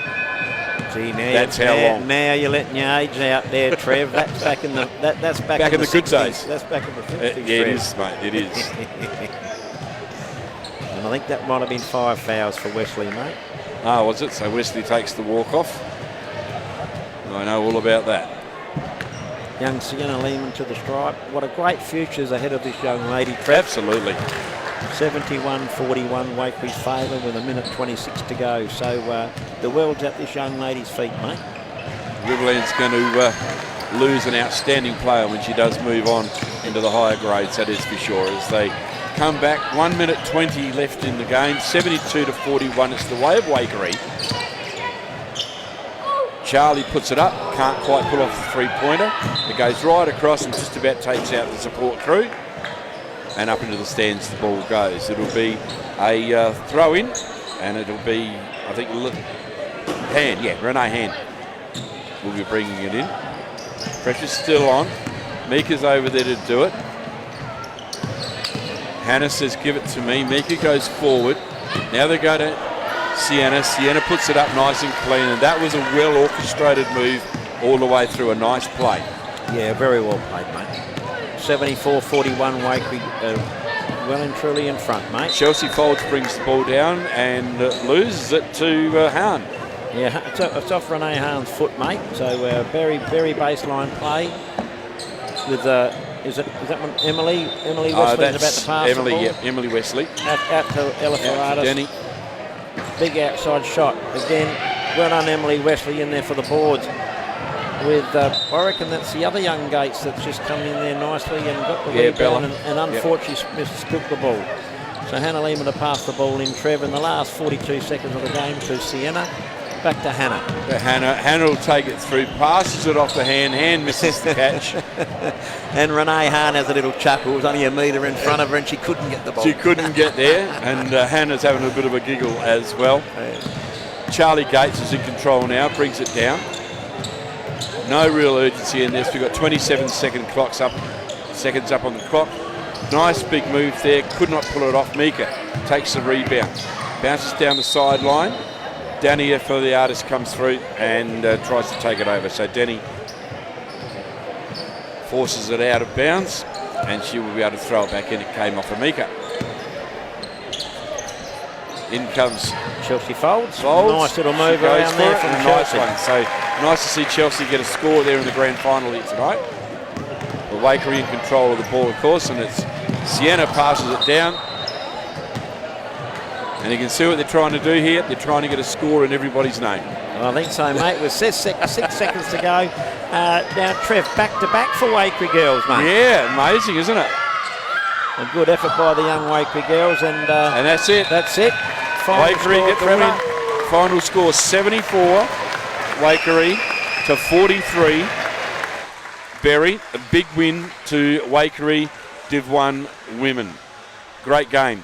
And I think they played it outstandingly. Yeah, and Trevor, like we mentioned at the start of the year, Waikerie were the superior team. Yep. Lost Sienna when she moved to Adelaide, and then Hannah got a broken nose. So, you know, without them for about 4 or 5 games, Waikerie dropped off a bit, lost a few games. Yep. But they were the best team at the start of the season. Barmera came back and really started playing well, and then got to the top of the ladder. But look, don't take nothing away from the Berry girls. You know, they went straight into the GF by playing good basketball in the latter end of the season, and just couldn't produce it tonight, Trev. Look, they just put in a really good game all the way through, so it was just phenomenal. Yeah. So that was the game. If you missed the score, it was 74 Waikerie to 43 Berry, thanks to Better Electrical Berry. Rusty Spoon in Loxton for your best cup of coffee. AJ First Aid for all your first aid training. And Hygienic Meats in Loxton for your barbecue meat for the weekend. Can't go wrong with all of that. The men are ready to line up. Now, before we talk about the men, Trev, come on, Trev, give me your MVP, mate. Look, you can't go past Sienna Lehman as far as I'm concerned. I think it's a pretty easy one, mate. It really is. Everywhere you look, Sienna was there. And if she wasn't there, the ball was there because of her. So I really think that she gets the best on ground. We'll wait and see what the umpires have got to say. Exactly. That's only in our eyes, Trev. It's in our eyes, and let's face it, I haven't seen a lot of basketball this season, and this is just an outstanding opportunity for us to see some top-range basketball here at the Berry Arena, thanks to the Berry Hotel as well for their support here at the arena, and Toyota. Yes, as well. Sav and the team. So now the men. They're out warming up, throwing them around. Our umpires are having a drink. And our Barmera Division 1 men will take on Loxton Div 1. Now, just talking about the men, probably the best 2 teams in the comp for the whole year. Yep. They were streaks our way out in front of everyone. Renmark did push Loxton Wednesday night, though.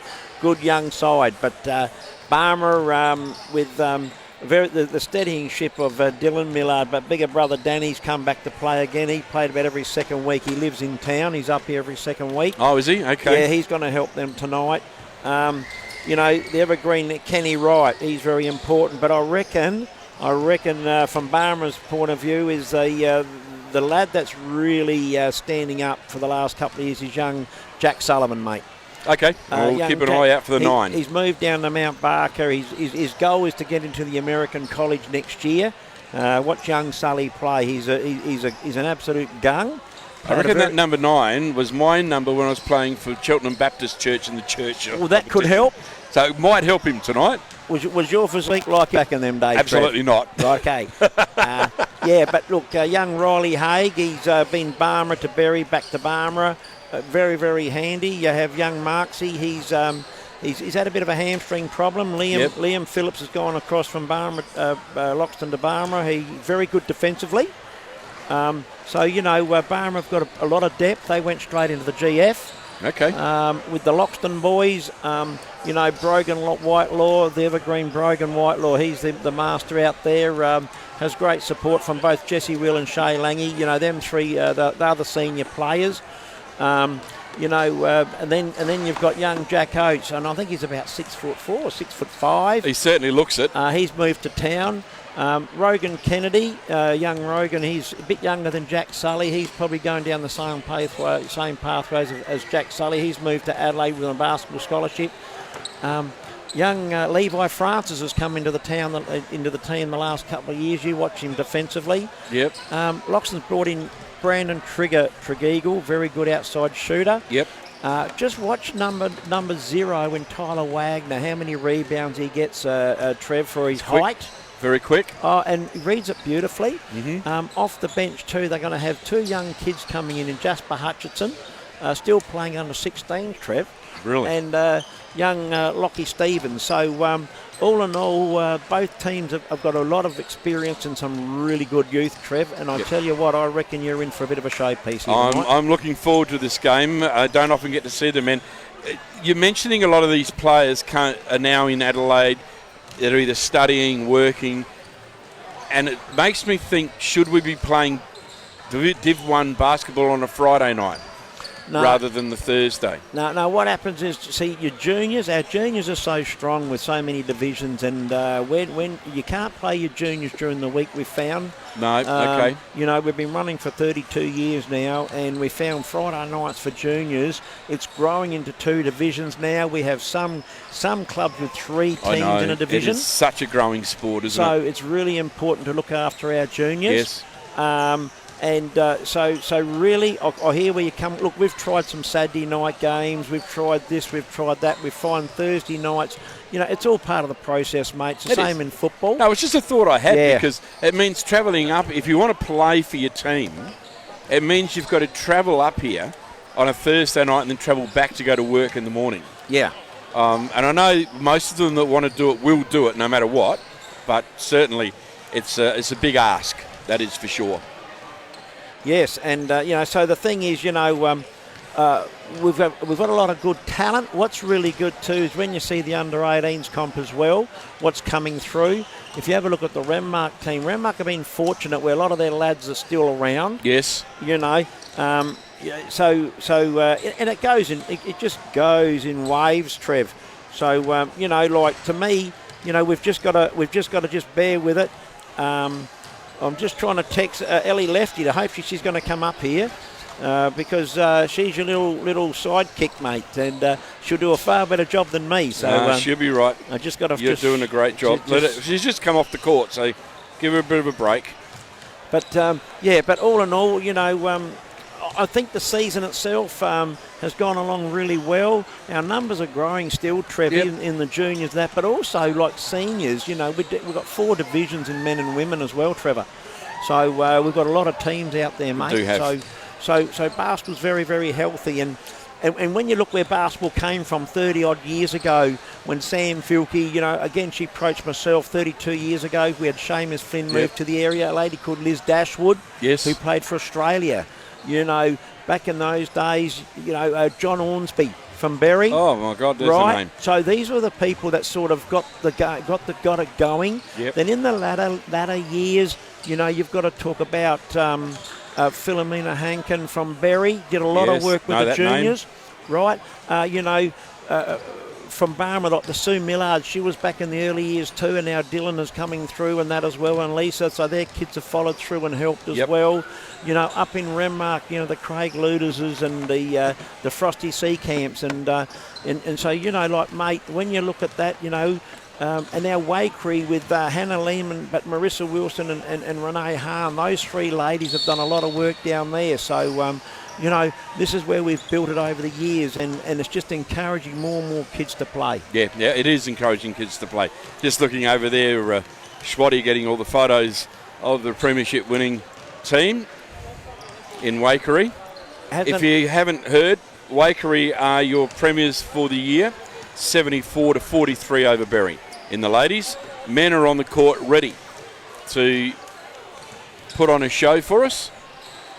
And I believe it'll be a sensational show too, mate. I think it'll it be will very too. fast. We've got a new umpire coming out to play. Yes, yeah, that's correct. Yeah, so we've got the 3 Adelaide umpires doing the Div 1 men. So well done to young Cameron Dixon to do the Div 1 women. Look, hats off to that young lad. Everywhere you go, he's doing something. Yeah, you know, and it's good development. We're always talking about playing and coaches. We've got to look at the umpiring fraternity as well, mate. So, you know, they're on the barrage week in and week out. And for the young ones to keep at it, it's fantastic. And, you know, for these 3 umpires down here from Adelaide to give up their time to come up here, you know, you can't speak highly enough of them. Nope, that's for sure. Let's just quickly touch base though, Trev. Senior country champs we just had go. You know, how fortunate was we to have Nicole Seacamp playing for the Riverland? How you pulled that off, I don't know, but well done. Well, she wanted to give back to the Riverland and to SA Country. Yep. From Mildura, we had a guy called Dave Curran who coached the men. Yes. Right? You know, for him to give up his time to come over and coach for us, he got Zane Luth across there to the Mildura Heat. Now Zane Luth's in the college basketball. There it is. Right? Yep. And I thought I'd get Dave to come in and he took on a band of lads that, you know, never saw half of them before. And was able to band them together. Oh, unbelievable. And make it work. And it takes a special person to be able to do that. So a real people person. The most important thing for your sport is you've got to expand it and you've got to help each other out. Yeah, you do. That's what it. Now, if we can go into Mildura and filter into there, you know, I know Dave was pretty impressed with Talia Dillon. I said, mate, she's a netballer. Right, and like Sienna, I said, well, you know, mate, she's going the other way, and she's going to go over. Like she will. So you know, we've got to. What we need to do, we've got to keep expanding our sport, and where we can get help from other areas, we've got to get it, mate. Yeah, well, we've got to work with the other areas. That is for sure. Interesting how the girls do slide away from the basketball, isn't it, and go towards the netball. Do you think there's more opportunities for them to go into the professional realms in netball than there is in basketball, or am I just a little more aware of the netball? I think netball and basketball, it's very hard to break into it because it's a lower percentage can get there. Absolutely. But with footy, it's a bit different. Yep. You know, so basketball and netball, you've got to be really exceptional to make it to the top. Yeah, okay. You know what I mean, Trev? In the women's side, you mean? In the men, but even in the men, you know, like in the men, when was the last Riverlander to go all the way in the men? It's pretty. I cannot remember. Where you talk about the Pat Mickams and now the Nicole I got to say Mickams Seacamps and them, but yeah. So really, you know, basketball and netball is a very tough sport to try to get to the top. So, and Nicole's got there. Yes. Right, she played for Australia, but took a lot of sacrifices. Here we go. Mick Trussell's going to introduce the men into the game, mate. So he's doing the Barnra team first. Riley Haig coming out. Kenny Wright, Dylan Millard, Sam Alder, Liam Phillips, Jack Sullivan, Kai Stokes, Campbell Marks, Aaron Smith and Danny Millard all standing on the court ready to go. The Loxton team, Tyler Wagner, Shay Lang, I know him from somewhere, Jesse Will, you've got Levi Francis, Jasper Hutchinson, Brogan Whitlaw, Rogan Kennedy, Jack Oates, there's a name, Brandon Tregeagle and Lachlan Stevens. They are your Loxton team. Barnra to take on Loxton in the grand final here tonight. And Rob Wright's going to do an acknowledgement of country for us. An outstanding Riverlander is Rob. We'll see if we can hear it. I'm not too sure if we'll be able to pick it up with our microphones. Truss asked me if I could do a welcome to country, and I said, my mob's not from here, so I can't do that, but I can do an acknowledgement. So I do have permission from elders from this land to be able to talk a bit in my mob's language, so I'm going to do a bit of that. So, Nanawi Miji Rob Wright, Nabi Nanjevi Corny, Nabi Nanai, Nanawi Naji Kumari. My name is Rob Wright, I'm a Nurrajeri man, I'm a father, and my totem is a black swan. I acknowledge that the land we meet on today is traditional Aboriginal land. This land belonged to the first peoples of the River Murray Mallee, which consists of 7 language groups, that's Tanai, We specifically sit on Erewhon country. I pay my respects to the elders past, present and emerging, as they are the storytellers and the knowledge keepers that ensure the practices of the oldest living culture in the world remains. They ensure that this nation's whole history is shared, heard, educated and accepted. I pay my respects to any Aboriginal and or Torres Strait Islander people here tonight, and hope a younger brother, who's the old fellow out on the floor tonight, can still show the young pups a thing or two. Well done to the Wakefield women. Best of luck to both teams. Enjoy the show, everyone. Enjoy your night. Auntie Minty, thank you. They got on you, Rob Wright. Some good words there, Les. Yeah, and Rob was another former Riverland Raider player, so he's putting back into the sport too. He does a fair bit of coaching, Trev. Riverland Raiders, good going back a day. Yes, we are going back a long time, so yeah. So the boys have got to be ready to have a quick warm-up and they'll be getting into the game. All right, so yeah, the warm-up is done. Last words from their coaches as they circle around the coach, and now we're ready to head out onto the game. Barmera to take on Loxton thanks to Better Electrical, Rusty Spoon, AJ First Aid and Hygienic Meats. This will be, I think, an outstanding game of basketball. If you're in the car or watching us on your phone down by the lake or perhaps over at the river, come on over. It's only a gold coin donation. Go and do a good cause as well. My oath it is, yes. So, very, very good cause. Very sad. Very sad day. Yes. So, with Dylan Millard and Rogan Kenny about to take the jump for respective sides there, Trev. The young and the youth. Here we go. The youth got up there. Well, the old and the youth, I should say. Brogan Law passes the ball back to Jesse Will. Up at the top of the key. On to Rogan Kennedy. Out to Whitelaw. Whitelaw picks the ball up nicely. A big dive in. Can't quite get it through. And the ball goes out of bounds off the hands of Loxton. Barmera back in control of the ball again. Thrown in cleanly. Everybody starting to try and find their way through. Pressure is on early.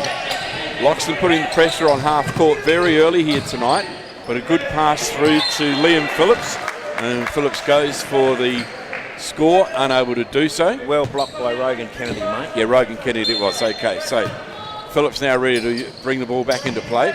To Millard. Millard in control. To the outer. Haig comes in, good try. Great drive through the middle from young Riley Haig. So 2 points on the board early in the game to Barmera. So Will out to Tregeagle. Tregeagle there just going to move the ball to the top of the key into Langy. Langy's kicked the ball back out to Tregeagle.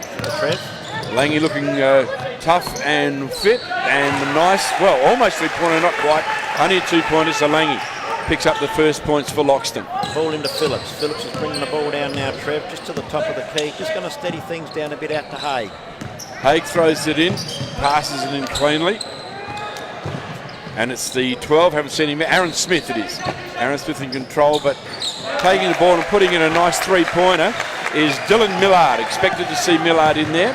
So 5-2 now, the way of Barmera in the opening stanza of this grand final. In control of the ball at the moment is the 56 of Brogan Whitelaw. Brogan tries to dribble his way out, goes high on the key, passes into Lang. Langy says can't get through, and I think there'll be a throw in by... For Loxton, but that was good help defence from Jack Sullivan. It was, then. Wasn't it? He stopped the baseline drive. So Whitelaw to bring the ball in, Trev. Whitelaw tries to find someone to pass it to, goes to Tregeagle. Tregeagle passes it down to the 9 of Jesse Will. Jess puts it up, no score. Riley Hay gets the ball down the court quick to Millard. Millard's on the drive here. He's going to kick the ball out. I'd say he's going to go high here with the ball. Yep, right out high there. Only way he had to go, Les. Yep. Defence of Loxton is extremely good. They got nowhere to pass to, nowhere to go in. A big 3-pointer try, didn't pull it off. Great effort. And now great effort by Liam Phillips to put it up there. And Riley Haig to save that ball with Tregeagle bringing the ball down for Loxton out to Langy. Langy's going to kick the ball back to Tregeagle. Tregeagle passes it across the key, and bringing it in is Rogan Kennedy. Kennedy goes to go up, and the 71, I think it was, at Tregeagle 2-point shot gets a 2-point score. 5-4 Barmer's way, Trev, with Riley Haig bringing the ball down the court. And that's not the time of day. That's the score of the basketball game at the moment. The ball game is looking very good. With the ball is Dylan Millard. Passes it off very quickly. And that was off to Riley Haig. And Riley Haig will score draw the foul, I mean to say. He draws the foul. And he'll go to the line and score 2. Yeah, foul on Tregeagle, mate, coming from behind. Again, if you come from behind, you've got to make sure you're very clean, Trev. Yes. Yeah, keep your hands onto the ball, not on the man. Generally a pretty good foul shooter, young Riley Haig. So Haig puts concentration in, and there's the first of the foul shots tonight goes in for a 1-point score. It's Riley Haig of Barmera at the foul line now. Second ball doesn't go where he wants it to go. Comes off of Barmera hands and will go to Wakery. Rogan Kennedy will take control of the ball. He passes it into Shay Lang. No, Jesse Will. Jesse Will, sorry. Jesse Will it is. Kennedy up the top here. Nice screen by Langy. Beautiful pass from Will. From Rogan Kennedy down to Tregeagle, and it's 6-all, Trev, and Sullivan's bringing the ball down to Millard, mate, for Barmera. So we start again, and everybody in the key trying to make their way forward. Man in control of the ball at the moment is Jack Sullivan. Passes it off to Haig. And now young Tregeagle picks up his second foul, again from behind. And probably one of the weaknesses of young Tregeagle is that when he's beaten, he still wants to try to get the ball. Yep. That's where he's got to remember there's help defence. So the lad's in with 2 foul shots, 2 fouls already. And Haig's on his first foul shot. He's made it through. He's made that through, and see if he can get the second one in this time as he takes concentration. Bounce, bounce, bounce. Here we go. Puts it up and does so. So 2 points scored, puts him at 8-6 here. 6 minutes and 48 left to play in the first quarter. And it's pretty exciting basketball as we speak. Nice high pass there, got through nice and cleanly. And now they fight for it. 2 against 1. Loxton look like they may come out with the ball, but it's forced out of bounds. Good hard basketball there by it was good hard basketball Phillips there, mate. That was really good hard hustle. So good hard. Phillips is about to bring the ball into Sullivan, Trev. And it'll be Jack Sullivan to bring it down nice and calm, giving him an opportunity to set up. And it's the 12, Aaron Smith passes it back to Dylan Millard. Millard trying to find somewhere to pass it off, couldn't do so.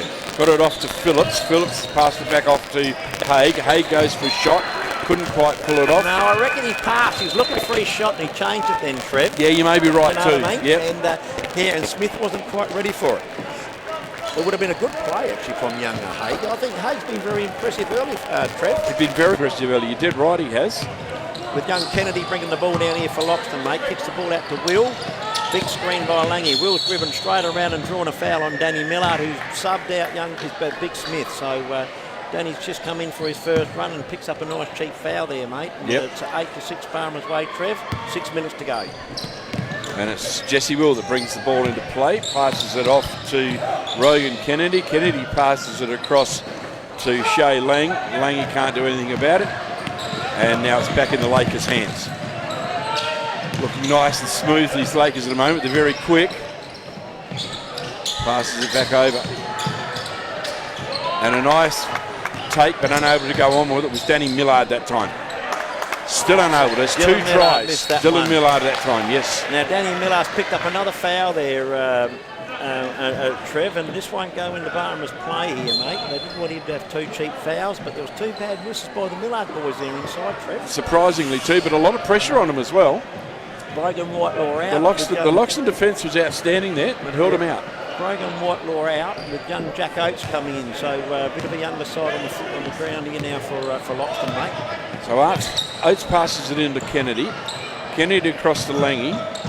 Langy back out to Kennedy. Beautiful pass by there. Langy in under the basket, unable to go for it, and the ball comes down into the hands of Barmera, and it'll be Jack Sullivan. Sullivan goes down, but the ball passes off to Dylan Millard. And we're looking good with Liam Phillips in control, passes it back to Millard. Millard goes in. There'll be another foul here. That'll be on young Kennedy, mate. He just rode his body on Millard. Yep, as okay. he's coming through. And and Dylan Millard, you know, he's a very smart player, mate. I still reckon probably one of the best players I've seen up here. Bit of science in this game when it comes to the fouls. For sure, mate, for sure.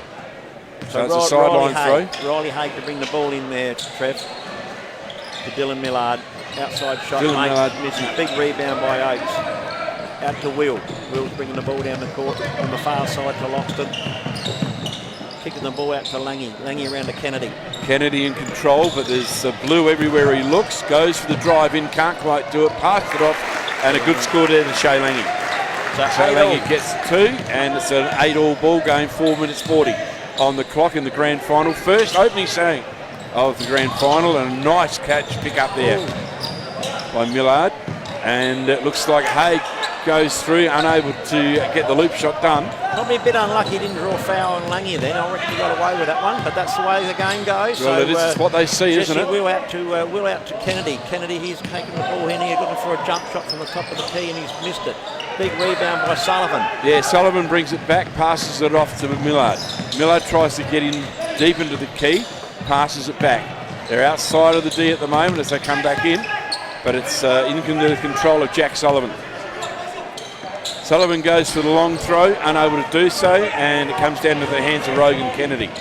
Kennedy in control of the ball, passes it off, right to the baseline to Shea Lang, and unable to do anything about it. That was a beautiful pass. It was a nice pass, and but he just couldn't hold it. Just wasn't quite ready for it, so bad luck to the Loxton lads. Yep, but good intensity, Trev. But there's intensity in the opening stanza of this game, it really is, and you were right, this is going to be an exciting game. Langy subbed out for Brogan Whitelaw, 3 minutes 49, 8-all, Trev, to go in the first quarter. With Millard with the ball. Barmer in control. Jack Sullivan with the ball, passes it off. Phillips, big three-pointer from Liam Phillips. Nice drive. 11-8 for Barmer and Trev. So this is what it's going to be like this game. If it gets any more intense after half-time, we're in for a big game, that is for sure. Ball down to Oates down low, onto Kennedy up high. Kennedy's got a crossover dribble. Out wide to Oates down low. He's just driven on Danny Millard there, the youth. Hey, the master and the apprentice, there. Right? The master and the apprentice. Danny Millard just forced him out of court. Yep, that's for sure. Liam Phillips to bring the ball in.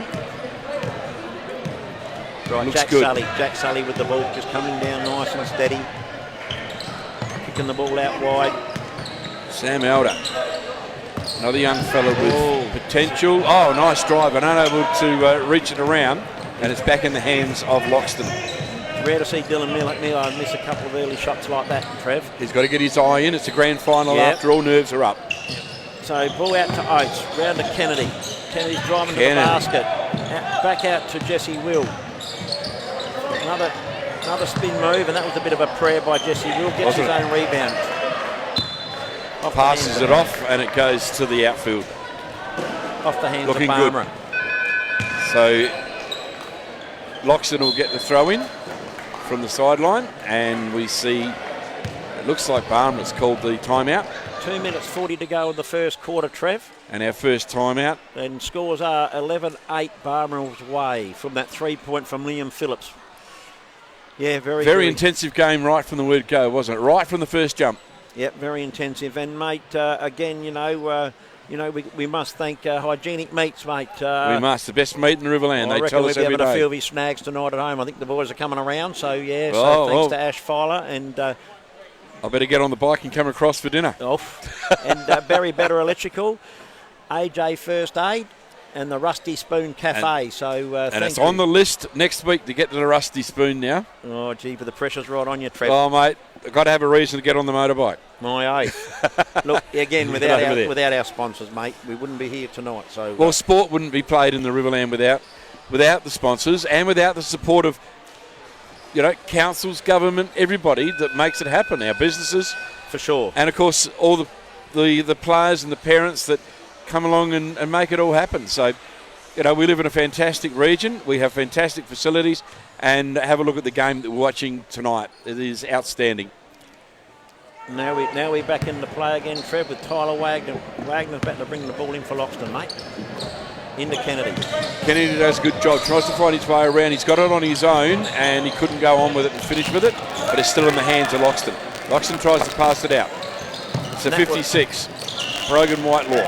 who had it, but he's passed it across, and another miss. So a lot of fire and missing going on here in this opening quarter. With the ball down to Sullivan's, back out to Dylan Millard, over to Danny Millard, driving to the hoop. Great defence by Loxton, kick it out to Sullivan, in for the drive, a big, not beautiful drive by young Sullivan. Nice move by Sullivan, and that was a nice play. We have Logan Kennedy bringing the ball down the court, out to Will.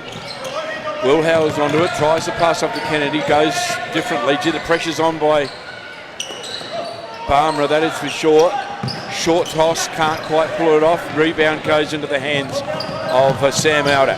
Outer brings it down, goes all the way to the scoring part of the track. Good defence by Kennedy there, mate. Yeah, exactly. Whitelaw in control. He's starting to slow this game down a little bit. I mean, starting to get a little bit angsty as Jess Will passes it off. Great in comes drive Kennedy. by Kennedy.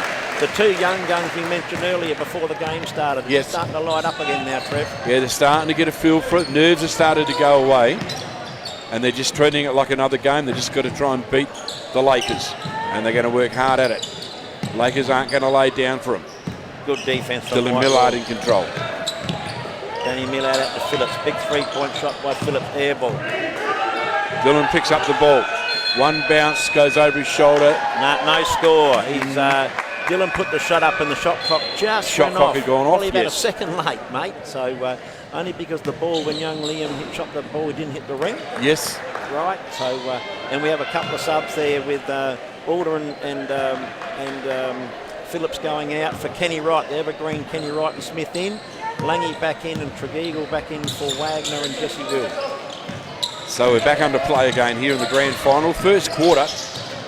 Loxton in control of the ball, but not of the game at the moment. Another 2 points. By young Jack Oates, mate. 13-12 and Barmera in favour with 46 seconds to go, Trev. Millard with the ball to Smith. Smith passes it back off to Sullivan. Sullivan passes it into the 13. I think that's Danny Millard. Danny it is. Yeah, Danny Millard. Whoa, and a slip and a slide that way for Jack Sullivan. Millard again. Dylan Millard puts it up. Can't pull it off. Shot clock goes off in the hands of Loxton. 21 seconds left. 13-12 in this opening stanza of the grand final. That's uncharacteristically there for Brogan Whitelaw to do To make that mistake? Yeah, because he could see the shot clock and the game time was the same. I thought he might have just milked the clock bit with Dylan Millard bringing the ball in for Barmera. Yeah, Millard's been outstanding so far as he brings it in nice and slowly. Everybody sets themselves in their position. We're about 8 seconds away to the end of the first quarter in the grand final. Barmera will have the last shot. And they're playing this down. He'll have a go, I think. Yes. Goes to the big drive in, does Kenny Wright. Unable to pull it off, and there it is, time. 13-12 in the opening stanza.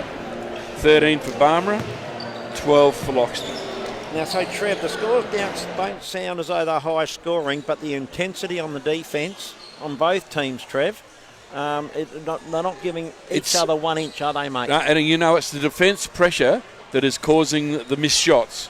It's not the fact that the skills aren't there. You can see they are, but the pressure that goes onto them as they get down to the scoring end, it's full on all the way through. Yep. And it's quick. Young Haig impressed me early, and Langy did up the other end, but then young Jack Sullivan and Rogan Kennedy started coming in. But Dylan Millard will be the barometer. He does some nice things. He missed a couple of uncharacteristic shots. Normally he'd have finished those ones off.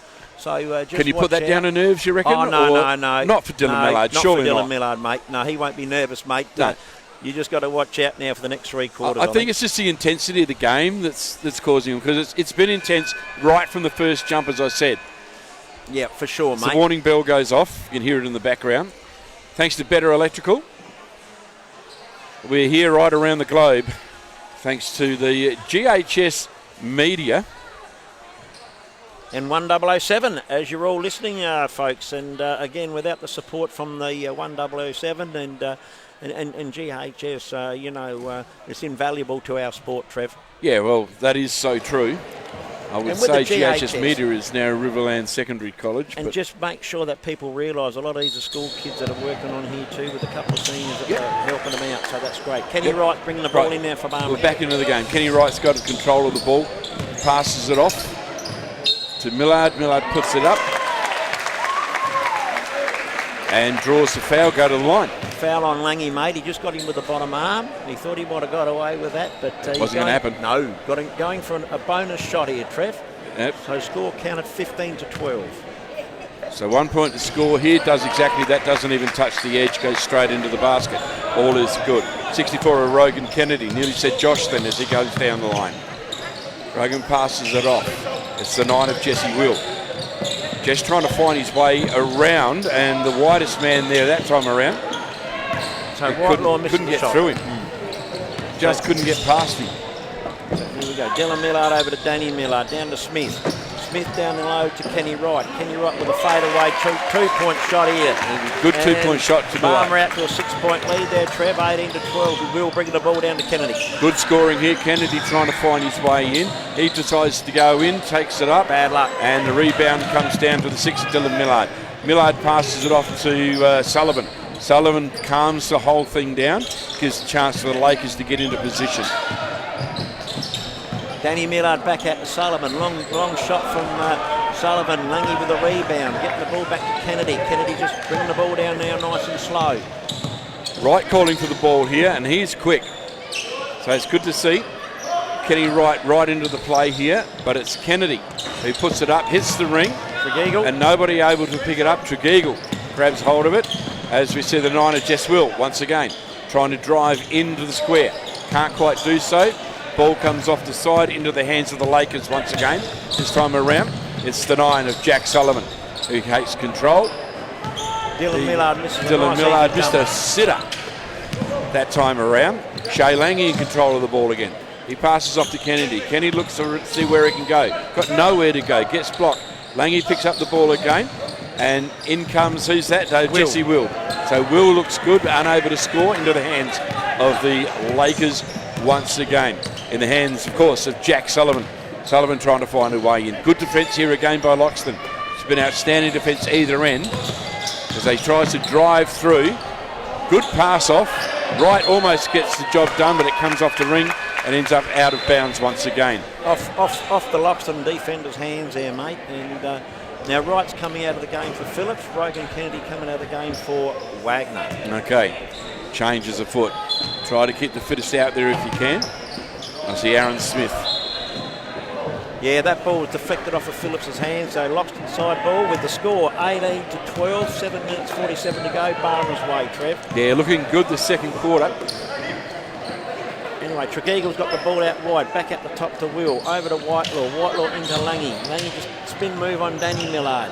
Big bad luck by young Wagner to try to get the rebound. On to Smith, out to Millard. Dylan, that is, coming down the court, Trev. Yeah, Millard in control, letting everything settle down, passes it off to Liam Phillips. Phillips passes it back out to Sullivan. Sullivan to the inside to Dylan Millard.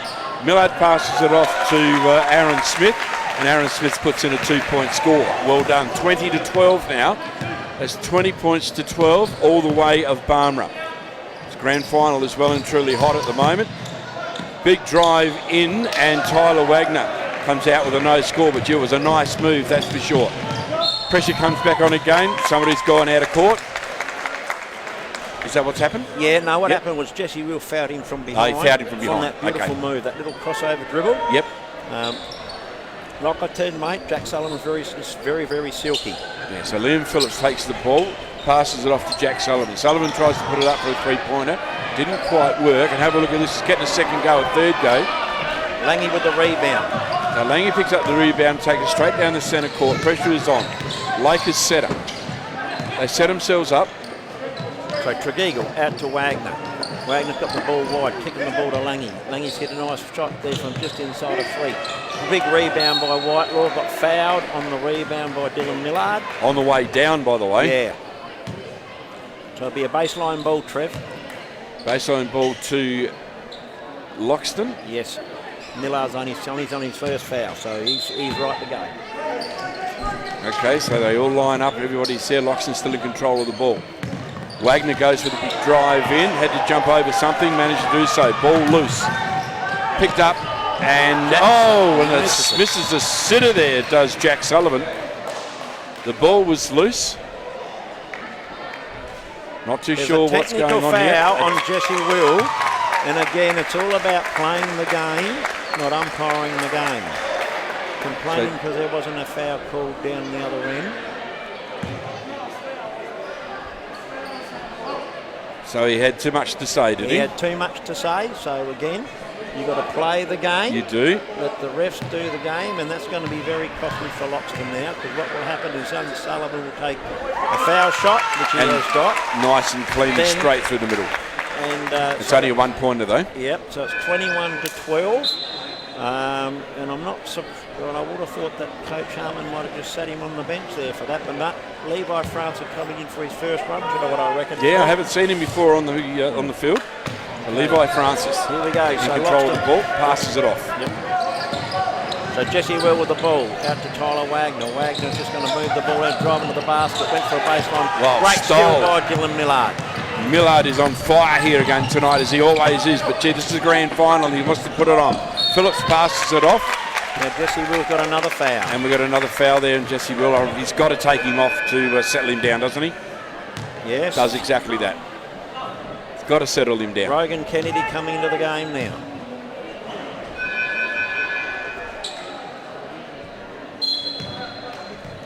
Another one coming. I don't reckon Shay Lange's having a rest. No. Oh, Time out. Time out. I Okay. don't think Coach Harmon will be very impressed with that. But anyway, focus off the that. game is the game. 6 minutes to go. It's 21 to Barmer, 12 to Loxton. Barmer are playing a lot more constructive basketball in offence at the moment. Loxton seem to be, again, they're forcing outside shots, right, because Barmer's playing a tighter defence in under the key, Trev. Yes. So they can't get inside. So they just can't get in, can they? They really can't. So, yeah, Barmer are playing a superior game at the moment. There's no doubt about it. Don't want to miss it for Better Electrical. Rusty Spoon, AJ First Aid and Hygienic Meats. This is a full-on game. We're in timeout with 6 minutes to play in the second quarter.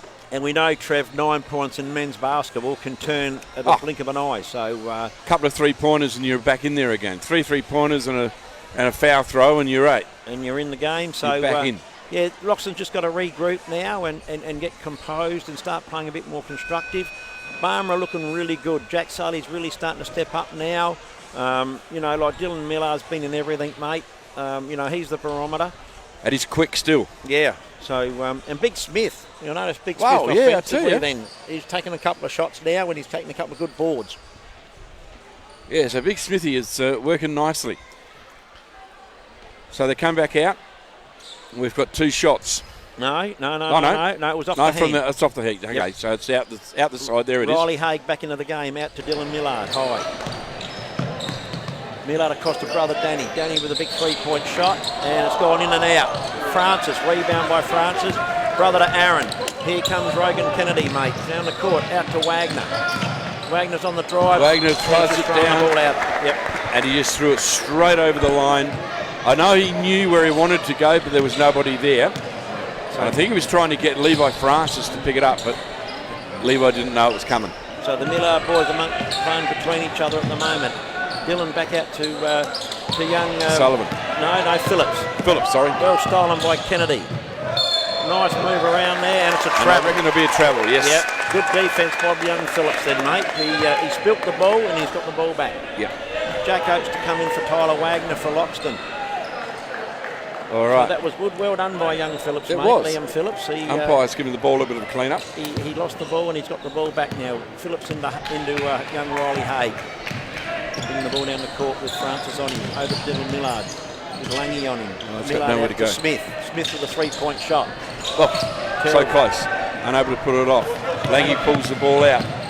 67 of Oates. Oates goes for the layup, can't pull it off. And there'll be 2 shots to be played here. Great drive by the young fella. So this is another one of the young lads that's just moved to Adelaide for football, Trev. Okay. West Adelaide? Yes. Yeah. Speaking to the CEO there this afternoon. Rightio. We're talking to her tomorrow. First shot from young Jack. Misses. And it's 21 to Barmer, 12 to Loxton, 5 minutes, 13 seconds to go. Second shot, missed that one as well. Good tapping from Lange to Kennedy. Blocked by big Smith. drive. He was straight to Haig. Haig, and he got blocked. No, the foul's called on Francis. Wow. Coach Harmon's up and about too. There seems to be a lot of umpires out there tonight, Trev. Yeah, and they're not all wearing black and white stripes either. No, Riley Haig to the foul line. Barmer playing very, very composed basketball here, mate. And it's it's an air ball. That was a Trevor throw, that. That's what you call an air ball, Trev. Put the lad to the red line. That's where the under-12 shoots from. That was a Trevor throw, mate. Oh, no. Bounced out. Here we go. Look what happened there. Young Haig broke early on the foul shot. Yep. So it's a violation. They should be going up foul line extended. Side, yep. So there it is. Kennedy into Whitelaw, who's bringing the ball down just nice and slow. Nice pass to Francis. Francis stumbles. Tries to find his way through. He's got a wall of blue in front of him, but there's a nice layup there. Great baseline drive by Oates, and it's 14-21. Barmer's favourite with 4:46 on the clock. Haig bringing the ball down, Trev. Yeah, and Haig's very quick to get him through, but the Barmer boys have settled very quickly and are ready for it. Mistake there. Not sure what they picked up. You'll know. There's a foul. I know there's a foul, but I'm not too sure how. He moved very quickly, tried to pass it off, and stumbled. From my angle, it looked like he stumbled, but anyway, there's a foul that's been drawn. And going back to the foul line is that man again, Riley Haig. So Haig settles in. First nice shot. clean. That looks more like it, Trev. Does. 4 minutes and 33, 22-14. One more foul shot from Haig. Settles back in again, and another clean shot. So 2 from 2, can't go wrong with that. A nice little percentage there. Loxton back in control. Kennedy brings the ball down, passes it off to, I reckon it was Francis. Yep. And it's been intercepted again. Another foul coming up. And this time the foul is on the 8 of Liam Phillips. Yeah, the guys are just, I know they're getting tired now. They're using their body a lot now instead of using their feet. So good call by the ref. And young Jack Oates is about to bring the ball in for Loxton. Oh, Kennedy got open. It was too late. Back out to Whitelaw. Whitelaw's just got Phillips hassling there. Out high to Francis. Into Oates inside. Back out to Kennedy, down low. They can't get in, can they? They've really got themselves forced out. They're going to have to throw in, have a three-pointer shot. What a great shot. 3 points, 16, 17 points down. To Loxton, to 23 Barmera. Good point you made, though. Their defence, Barmera's defence is so good, they're forcing Loxton to take threes, mate. Haig on the drive. Oh, Haig goes in, cuts a smack in the side of the head for it. He's been very damaging, young Haig, going to the foul line again. I reckon the foul was on young Jack Oates then, and he's really stepped up as well. He's had a really good game at the moment. He has. Brett. He's doing an outstanding job of it, and his last 2 shots went in. Can he do it again? Ball's getting a bit sweaty. I reckon he's 4 from 6. I reckon from the line. So we'll see how he goes. You're right, 4 from 6. So. Muscles are working nicely. Riley Haig at the line once again. Puts that one in. 24-17, Trev, Barmer's way. 1 more to go. Everybody's keen to get in there. He's going to pick up the rebound if it's required. It ain't required. It should go straight through the middle.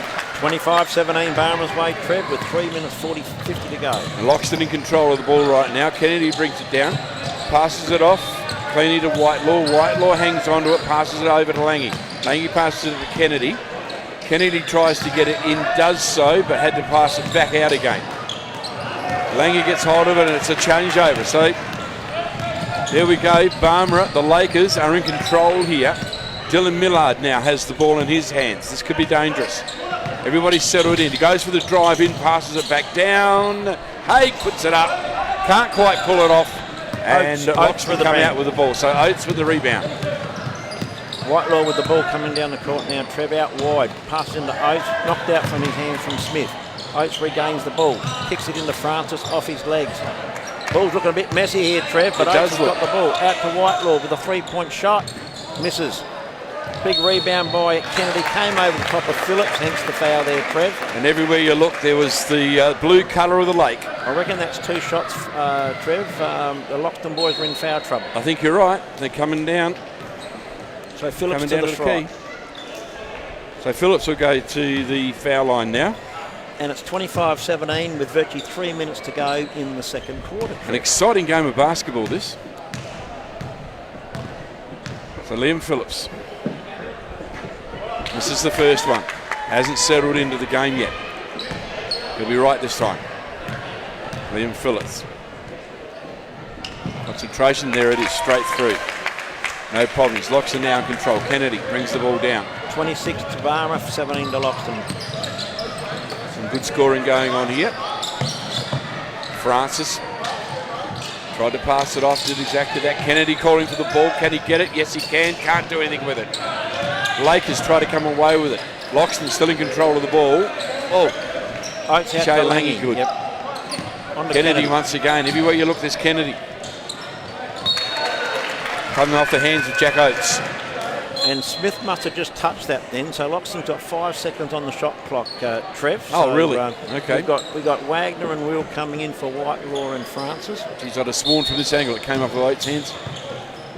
Shay Lange puts it in to Will. And big no rebound. That's what I was mentioning about Wagner. And he's scored good. Yep, score is down. Rebound. So 17 to 26. Great rebound by Wagner, and he goes to the foul line for a bonus shot. It's 19-26, Trev. Score was good. 19 to 26, score was good. Didn't see that. 2 minutes 26 to go, Trev. And Wagner at the line for one and does exactly that. So that cleans it up. 20 to 26, 2 minutes and 25 seconds on the clock till we go to half time for the long break. Great defence by Will on Danny Millard. Kicks it out to Dylan Millard. Kicks it back out to Danny. Danny comes in. Good defence by them guys. And the ball came off Wagner and hit Millard outside of the court. So hence Loxton gets the ball. Loxton will have the ball, yes. Okay. Gee, I tell you what, it is hectic, this pace at the moment for the early stages of this grand final and being played in Berry. So Loxton in command with Kennedy in control. Wagner driving to the basket. Oh, passes it off. Nicely done. But he should have really gone all the way there, Trev. Watching too much NBA. Jack Sully's got the ball now for Barmer. Glad Kicking the ball out to Dylan Millard with a big three-point shot. The Loxton boys are going against each other now, Trev, with Kennedy with the ball over Oates. And where were the Lakers for the rebound? No, Will's coming to drive into Lange. 2-point shot from Lange, and it's out to 22 to Loxton, 26 to Barmer. Will's tried to steal the ball from Millard. Millard's kicked Danny, that is, bringing the ball down the court to Liam Phillips. Driving down through the middle of the key, kicking out to Dylan Millard. Yeah, Millard now passes it on back to Jack Sullivan. Jack Sullivan goes up. I think it was a three-pointer. It was a three, Trev, yes. So good three-point score there, 29 to 22, 1 minute 10 left in the second quarter of the grand final here. So Will out to Wagner, into Oates. Back out to Lange. 2-point shot from Lange. Completely misses everything with Jack Sully ends up with the ball off Phillips. Sully just bringing the ball down the court nice and gently now, mate. He's just taking it steady, driving baseline, and it's all the way, and big foul by Kennedy. Yep. Bad defence on Lange. He gave him baseline. The idea of defence is never give him baseline. Don't give him baseline. Make him go to the middle. You've got more help defence. Yep, exactly. Yep. I'll have to have a little chat, get his mother to talk to him. Yeah, he won't listen to me. He won't listen to you. No. Jack Sully to the foul line, mate. You can knock these two down. There'll be no problems about that. There's the first one in. So that's 30 to 22, Trev.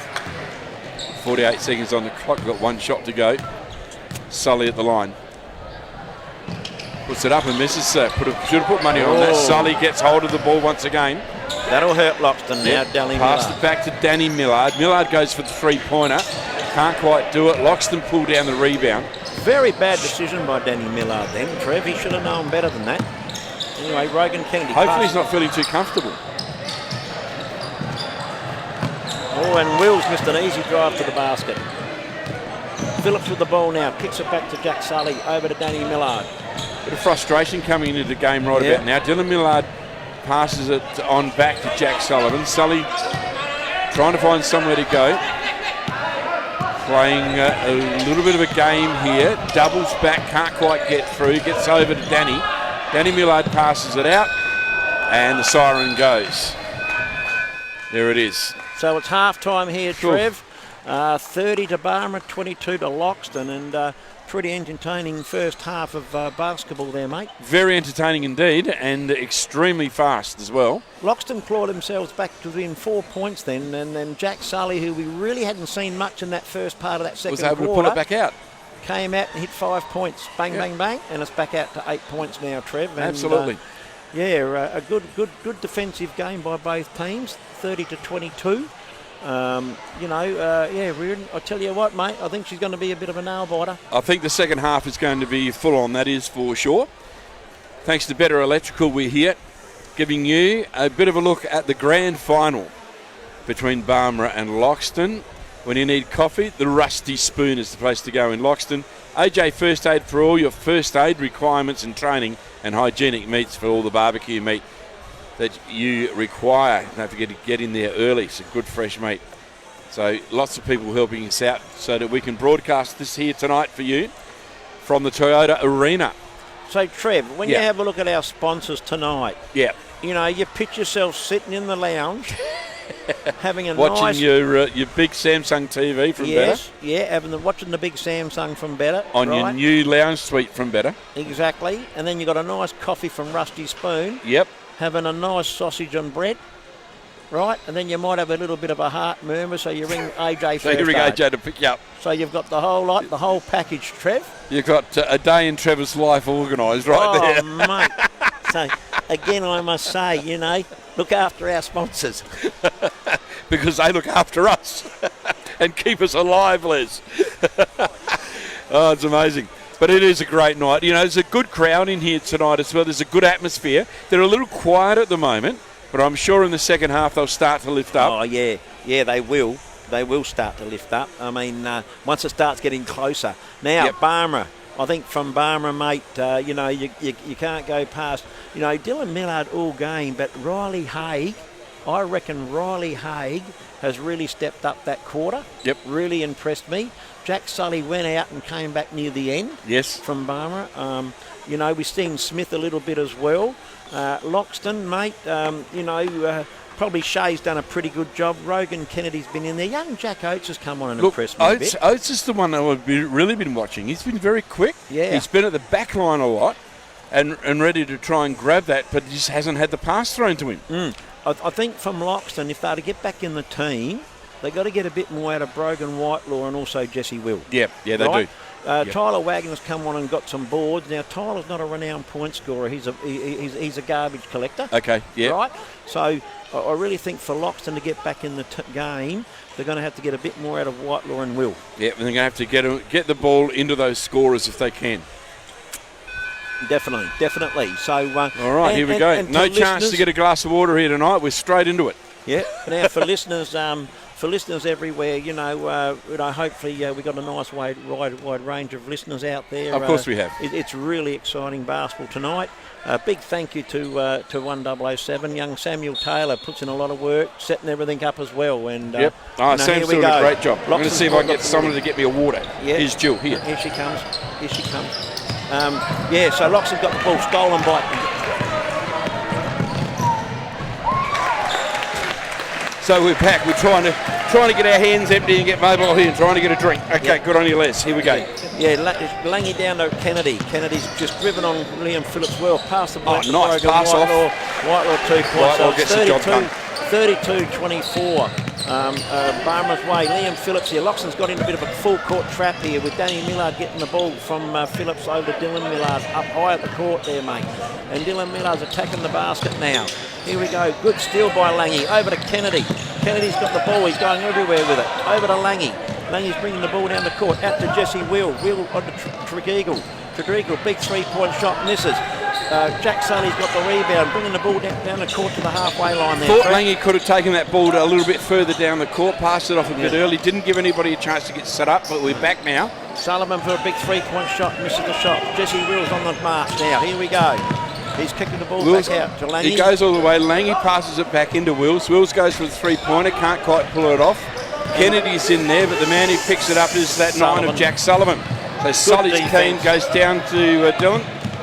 Good defence by Langy on Phillips, and Dylan Millard end up with the ball there, Trev. So he just come dipping into Smith, who's got the smaller Whitelaw on him. Misses the shot. Danny Millard misses another shot. You haven't seen Millard miss this often. No, Dylan Millard out with a big 3-point shot. He's missed that one as well. Big boards by Tregeagle. The break's done nobody any good, and they're back at it again. Nice big show, pass off there. They've settled down the pace. I reckon that's what they need to do. They came out a bit quick. Kennedy tries to go to Lange. Lange misses it. It's coming off her hands. It's a little bit of a scrabble game there at the moment, and the ball is jammed underneath one of the Laker players, and I reckon it was Danny Millard that was laying on the ball. And Tregeagle jumped into his back, and even in footy, that's a free kick, Trev. Well, it is, and they're not allowed to kick the ball here. No, so foul to young Tregeagle, but the intensity is lifted by the Loxton boys, mate. But you know, he just tripped over. He didn't actually jump on him. Oh, yeah, but mate, you've got to call it. I know, you got to call it. 8 points in Barmera's favour, 32-24, 7 minutes 58 seconds to go. So a good close game. Yes, and I think the intensity's lifted here now, Trev. Yeah, I'm sure it has. It really has. No, Danny Millard into Sullivan.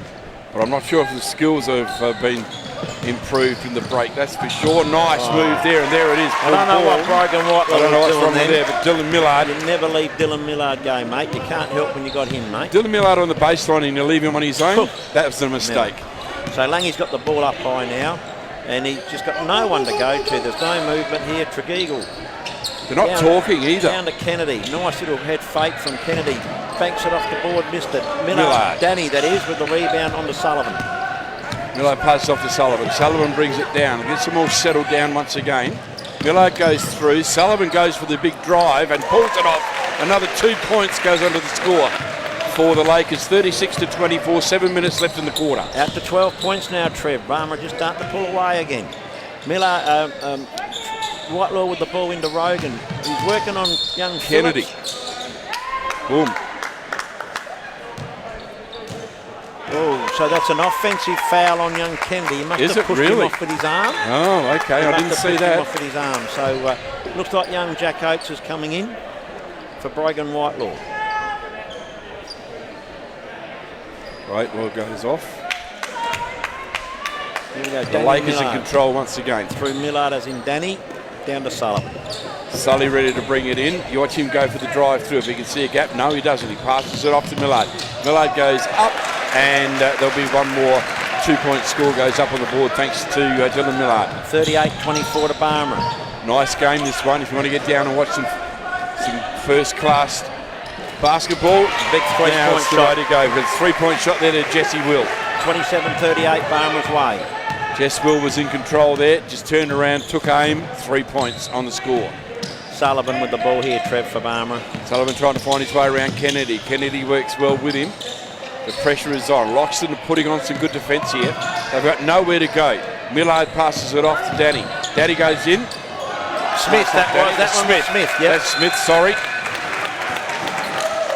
So Smith went in. Timeout to Loxton, mate. Timeout, yep. 40 points to 27. 40 points the way of the Lakers. Barmer in control here at the moment. 6 minutes, 13 seconds to go, Trev. And Loxton came out with a bit of intensity, then lost their way a bit and just left Dylan Millard open for a couple. Scores 4 points, you know. Yeah, so I think Coach Harmon will be just getting them to get back switched on again. Yeah, sure. Remember when to leave him, when not to. And to me, as a coach, I wouldn't be leaving Dylan Millard on. I was going to say, you can't leave Dylan Millard at the back line. You can't leave him on his own, really, because he's going to have it. But same could be said for Danny. But this is a risk you play, and you've got to roll the dice at times. This is what I was disappointed with Berry. You know, Loxton were about 8 points down. They went to a full court press. All right, it blew out to 13. Now it's still 13 now, blew out to 14. At least they're trying something, Trev, than rather go to the goal, same old, same old. So, and you don't know where they're going to go either. No, so Harmon's probably going to change the defence again to try something else at Barmer. Barmer real composed. Now you're seeing Jack Sullivan, how I told you what he can play like now. He's really starting to step up now, Trev. He's really coming at it now. So Sully is the man to watch here at the moment. So keep an eye on how he works. Coming back onto the court for the continuation of the second quarter here at the Berry Hotel Arena. Third quarter, Trev. Third quarter, sorry. So third quarter, can't down count. to Lange. On to Kennedy. Kennedy on Phillips. Kicks the ball to Oates. Oates with a nice little shot over the top of Danny Millard. Again, that lad Sullivan with the rebound. About 5 rebounds for the quarter so far. Sullivan's everywhere, mate. Everywhere you look is the number 9. Told you he wore it well. Out to Dylan Millard. Hands are by Langy. Dylan Millard drives baseline. Oh, bad pass. Very rare mistake by Dylan Millard. Pass from Will onto Tregeagle, onto Kennedy. Back to Tregeagle, onto Will. Out to Tregeagle, 3-point shot. Big miss. Big rebound by Oates, Trev. Yeah, it was a good rebound by Oates, and now he's settled down the pace. Big 3-pointer try, can't pull it off again. All trying for the 3-pointers. Dylan picks it up and takes it out. So we're back to Sully. Jack Sullivan in control, passes into Dylan. Dylan makes it count, 2 points. Go on to the score, 42-27. That's how it's done. You would have thought Loxton would have learnt from Berry. That's what they tried to do, hit threes in the women, and it didn't work, you know, and this is what Loxton's doing now. So let's just go back for 2-point shots and peg it back. Yeah, the 3-pointers don't work unless you're on fire and you've got your target on. Another 3. There's another 3, goes under the basket and goes straight into the hands of the Lakers. Currently in the hands of Jack Sullivan. Again, dangerous hands these. Bounces it through. Tries to dribble his way in, can't quite do so. Now he puts the pressure on, barges in, can't get through, and a clean shot. There it is.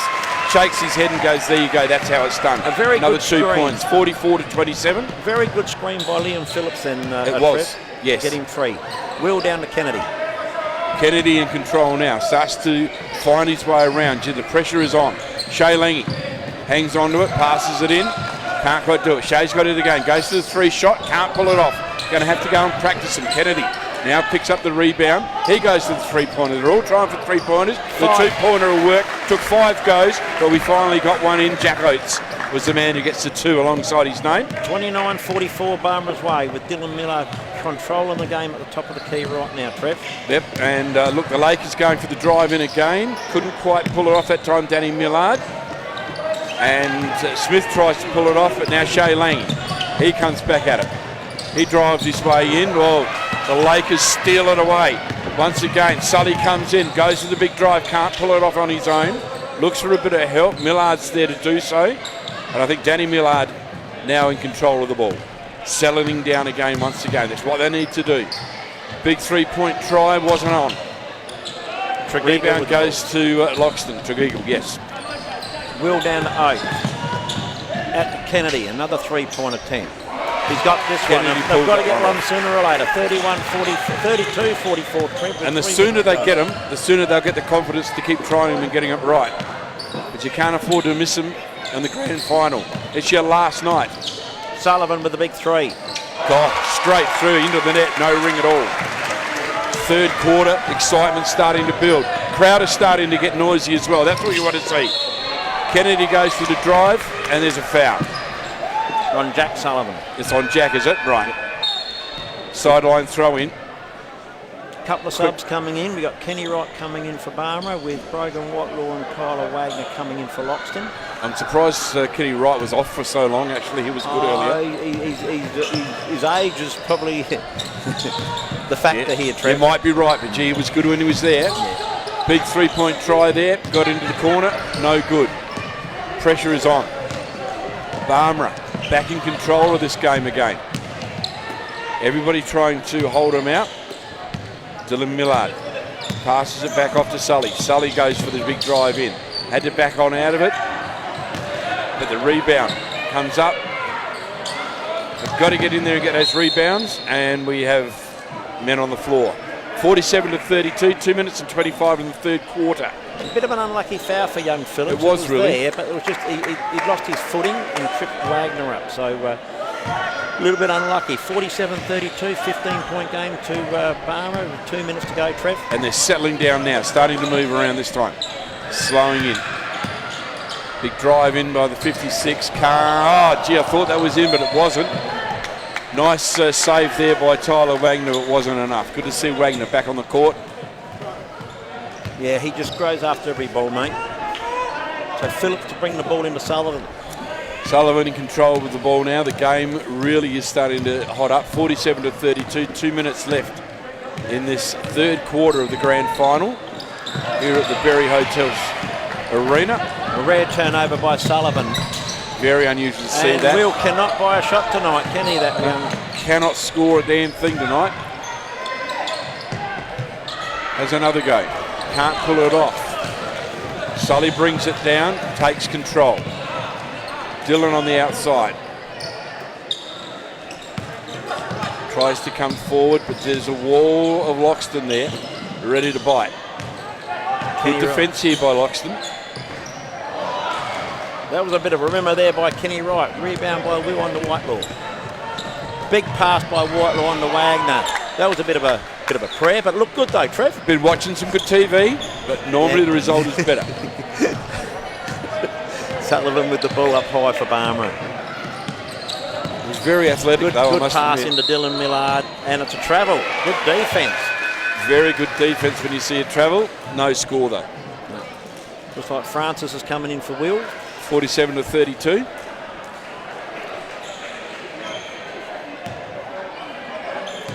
One minute to go in the third quarter, Trevor. Still a 15-point game to Barmera. Look, it's still a close game no matter what they say. Oh, Whoa, I'll tell you I what. saw the old singlet held. Didn't think you'd get away with that. No. Oh, jiggle, juggle, jiggle, juggle. Ball goes out off the hands of Brogan Whitlaw. Sully brings it in. He's back in control of it. Till they give it to him. So now we look good. Trying to get through the Loxton defence. Good deep. Really good Good defence ball here. movement too there. Good Yeah, ball movement. extremely. And from behind, I reckon they might find another foul in that. It might be a payback from before though, Trev. No, you might be right. It's on, isn't it? It really is. The tension's high, the excitement's good, the crowd are enjoying it. Bit of river water goes down well. Sully puts it up. It jangles out. Not what they wanted to see. Pressure coming back on. Sam Elder. He tried to get in there, but it's all the 9 of Jack Sullivan. Big rebound by Langy. Yeah, Big Langy long good pass to Francis. Beautiful pass. What Got a to make brilliant this happen play. and it scores. So well done. Brilliant That's how it play. should be. 47-34. Yep, 34-47. It's all the way of Barmera at the moment, but here come Loxton. 10 seconds to go, Trev, in the quarter. If Loxton can just stop them from scoring here. Here we go. They'll go for the three-pointer. Couldn't pull it Oh, off. that's rare. Gee, I didn't think I'd Dylan see Millard. that from No. Dylan Millard, but anyway.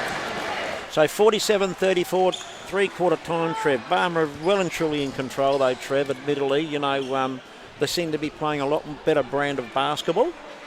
They're slowing it down. They seem to be more targeted, Yep. and they're working their games. They're working their plays better. They're not so all over the place, is what I'm trying to say. Yeah, no, They just seem to know where the next guy is going to be and pass it to him. If he's blocked, they've got somebody on the standby on the other side. They're working their ball around very well. Yep. Really enjoying this game and enjoying what I'm seeing at Barmera. Young Riley Haig went out of the game a little bit there, and Jack Sully stepped up. I know young Sully would have got probably 6 or 7 rebounds that quarter. Yep, he's right in the game, isn't he? Yes, and you know, so yeah, look, I'm liking Barmera. I just reckon their game is a lot more constructive. Yep. Than what Loxton's is at the moment. You can never write a team off. Not when you're playing Div 1. You know, you're 7 shots down. You're playing Div 1, so you know. But I really reckon I really can't see Loxton getting back into it at this stage. And you know, I'm speaking, you know, from an outsider. We've got 10 minutes to play yet. Well, they're going to have to do something very, very special right now, Trev. They are, but hey, a few three-pointers, and they can be back in the game. But that's what hurt them in the last quarter. They took about 5-6 threes in a row before they hit their first 2. Yep. And they never made a 3. So I think they've just got to go at the basket, try and get about 2 or 3 twos in a row, and then look to go out. So we're back on the court for the last quarter of the season. 47-34. Jack Sully takes it to Alder. He passes it into Alder. Alder passes it straight back to Sully. Sully tries to get it off to Dylan Maynard. Millard, yep. Smith. Ball down Smith in control. He's in a tackle. A great move to put that ball up and through the ring. 49-34. The Lakers in control in the courts in the final quarter. Kennedy trying to find his way in. Too many Lakers around. He can't do it. Had to settle back down. Kennedy again. Into the 71 of Tregeagle. Eagle passes it back out to the head of the D, and it's just not to be. Rebound comes down into the hands of Sully. Sully in control, passes it back, gets to Adler. Adler passes it on to the 12, and then we'll go back to Dylan Millard. Back out to Alder. Alder, was it? Sorry. Yeah, Alder to Smith. And no, too long inside. The big fella's just 3 seconds. He's in there that's too our long. first 3 second call. It is the first for the evening, that's right. So there it is. Oh, I reckon we might have a technical foul here, have we? Really? Yes, on the big fella. Wow. On Aaron Smith. So it's a foul shot to Loxton. Wow. In possession. So a tech foul. Because Smithy's not happy about it. He's done something, said something he shouldn't. Oh, they always deny it, Trev. Of course they do. And young Kennedy's missed the shot, so here we go. So side ball, baseline ball to Loxton. They take it back to where it was. Where it was, yep. So 49-34 with 9 minutes to go in the game, Trev. Umpiring's been very good too, by the way. Oh, mate, well, they're from Adelaide. Mate, they don't take any rubbish. Oh, look at that. That's bad. Yeah, they're just all over the shot. Rogan Kennedy driving baseline, kick it out the wheel, back to Tregeagle. Another 3-point shot. That's 2 threes they've done this quarter for no result. For no result, and that's good. And it's always been expensive because it's always gone back to the Lakers to take control of the game. Yep, Sullivan out to Phillips, back to Sutherland, on to Alder, down to Smith. Smith needs to get these back to Alder. Points back if he can. 3-point shot from Alder. Rebound by Will. Yeah, he can't get him. Will's run on the floor out to Langy. And he's going to kick the ball to Kennedy up high. Langy goes in. Oh, nice drive by the young fella. And he gets the foul from Smith. So he picks up the 2 points and he'll get 1 to throw, yes? This is probably what they got to do. You think the young Kennedy would be a bit too quick for Smith. So yeah, would have thought so. Yeah. You know, so expose him, take him, clear it out, let him go to the hoop. Let him go. 36-49, Trev, 8 minutes 25 The game's not over yet. Still got 8.5 minutes left to play. I notice Barmer's got 2 fouls up there in the quarter, so if they get Barmer into foul trouble and get to the line, anything can happen. Young Kennedy's missed his second foul shot. Oh, it's a foul by Langy. He wouldn't be happy with that, but anyway, that's what they've got to do. They've got to roll the dice and go for everything. He gets less dessert this week. That's it. So 36-49, Trev, 8:24 to go on the clock. All right, and where'd you get that foul? Oh, it's up there. Okay, right now baseline. Yeah. So it's in Loxton's end. So back court for Barmer with Dylan Millard bringing the ball down. We've got a bit of a trap happening here from the Loxton boys. Hand on by Will. Back to Dylan Millard though. Beautiful move by Millard. Millard just walks around him, doesn't he? And Sullivan takes a nice outside shot. Missed it. Tregeagle, big rebound. Whoa. And he's got a turnover. Yeah. Great defence by young Jack Sullivan. Absolutely. I tell you what, he's a good operator, isn't he? He's having a very good game. I tell you what, I reckon he's nudging that MVP. I reckon, Trev. At the moment, he's in my pick. He's in my pick right now. That's him or Dylan Millard, I think. That ball was knocked out of court by Langy from Smith over the top of Smith. Looks like Danny Millard coming in from Alder. Sub on Danny Millard come in. So Dylan Millard now passes it off to Danny. Danny passes it back. But they've done that over the years. Yeah, many a time, right through their juniors and everything. Big rebound by Danny Millard. Very nice rebound. Recovered it well. Ball back out up to Dylan. Yep. There at the top, he'll try to find his way through. Does so, found the gap. It wasn't there, but he found it. Oh! Could have gone over the edge, but he's drawn the foul. On Tyler Wagner. So Wagner.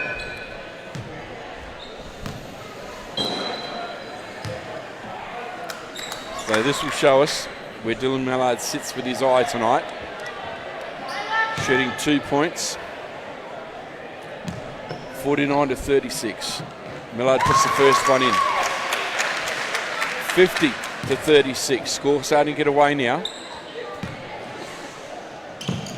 Second one doesn't go in. Rebound is taken by Wagner. Wagner takes control of the ball, sends it on down to Whitelaw. Whitelaw chucks it into the middle of Wagner, and the ball goes over the sideline, and it will be passed in from the sideline. Still a Loxton ball. So they come Kennedy once again. Every time I look up, it's Kennedy has the ball. Works it well. Brogan Whitlaw again in control, trying to find someone to pass it to. Wagner comes in, and there's a call. I reckon it's on Jack Sully. No, on Dylan Millard. Dylan Millard. Yep. But young Kennedy's battled hard all night. Oh, he has. Hasn't he? He has. 50 to 36, 14-point game to Obama, 7 minutes to go. Whitelaw with what they call a prayer. Yeah, that was definitely a prayer. Another 3-point prayer. They won't listen. Well, I suppose we're not coaching, are we? I reckon that was a 6-point. It might as well have been because it wasn't going anywhere near that, that net, that's for sure. Danny to Dylan, Millard back to Dylan. Here we go. Oh. And it's a cheap foul by Langy on Phillips. Langy says, what? Why? Oh, they all do that. That's his 4th foul. He was taught that by his dad, I reckon. No. So Dylan Millard with the ball up high, driving around. Ball almost stolen by Jesse Will. Kicks it out to Smith High with a big drive in baseline to Danny Millard. And I reckon it's a foul by Jesse Will from behind. Down low. No score, 2 points. No. So 50 to Barbara, 36 to Loxton. 7 minutes to go. And Danny Millard to the strip. Here we go. I don't think we've seen Danny at the line yet. Danny's been doing a lot of state country coaching as well. Yes. Okay. Yeah, that's why one of the reasons why he wanted to move to Mount Barker. He's focusing a lot on his state country coaching. Right. So second shot goes in. Nicely so done. one shot in, 51-36. Too many hills and sheep at Mount Barker. Yep. Too cold. Too cold, that's for sure. Stay here. Young Rogan Kennedy's shooting for a long 3. Yeah, they're praying, aren't they? Yeah. So Dylan Millard's in control at the moment with the ball. It's either going to be him or Jack Sully for MVP, I think, Trev. Yeah, it's got to be between them. Smith gets the ball low, had Wagner in the air. Wow, once again, sideline throw-in, or baseline throw-in. And that's a foul on Wagner. Oh no, it's going to be 2 shots. 3, it's a 15 foul. Oh, right, okay. Oh, there it is. Okay, I wonder where you're getting these fouls from. I couldn't see them. There it is, right. So Jack Cates has just replaced Shay Langy and Levi Francis has just replaced Jesse Will. Because I knew you weren't counting them. Smith's first shot in. And straight clean. 52. 52 to 36. One more shot. Big fella. Repaying that tech foul that he got earlier. Didn't quite get there. Well done by Oates on Millard. Dylan Millard tried, but he wasn't quite able to get in front, was he? Went to Whitelaw, out to Kennedy, back to Whitelaw. Whitelaw's bringing the ball down now, kick it out to Oates up high. Swings around to Levi Francis. Bit of ball movement here from Loxton now. Kennedy's got the ball, he's on the drive. Big drive to the basket. Whoa. And he's got an offensive. That's a very clever defence from Dylan Millard. Experience showing there from Dylan Millard. Straight. And young Kennedy's just trying his best, mate. He has worked really hard. He has given his heart and soul so far with Rogan Kennedy. Bit of moisture on the floor from Millard there. Just doing a bit of housekeeping. Yep. And it was Liam Phillips doing the housekeeping. And he makes old Danny Millard run down to pass the ball in. Yep. Here we go. Jack Sully to bring the ball down now. Back to Phillips. Ooh. Into Close. Smith. Smith's On to been Phillips. good. Back to Smith. Back to Phillips. High. Out to Sullivan. 3-point shot from Sullivan. Misses. Big rebound by Oates. On to Kennedy. Kennedy bringing the ball down. Trev kicks the ball down to Francis. Yep, and we've got Kennedy back in control. Brings it through nicely. Whitelaw now goes for the drive in. Can he get through the baseline? No. Gets a bit of back up there. And that was Beautiful Wagner, shot. wasn't it? Yeah, Yep. beautiful shot off the glass. It was Wagner. nicely off the glass, Wagner. 5 minutes and 36 left, 52 to 38, still the way of the Lakers. Wagner Lakers stole the had ball. it stolen though. Wagner came in from nowhere, but I reckon he's gone over the line. No, it's foul. a foul on Wagner. No, it can't be. No. Drew the foul on Danny Millard. On Danny Millard, okay. Yep. So both teams are in foul trouble now, Trev. So 52-38, Okay. 5 minutes to go. With Kennedy with the ball. Rolls the ball down to Levi Francis, into Oates.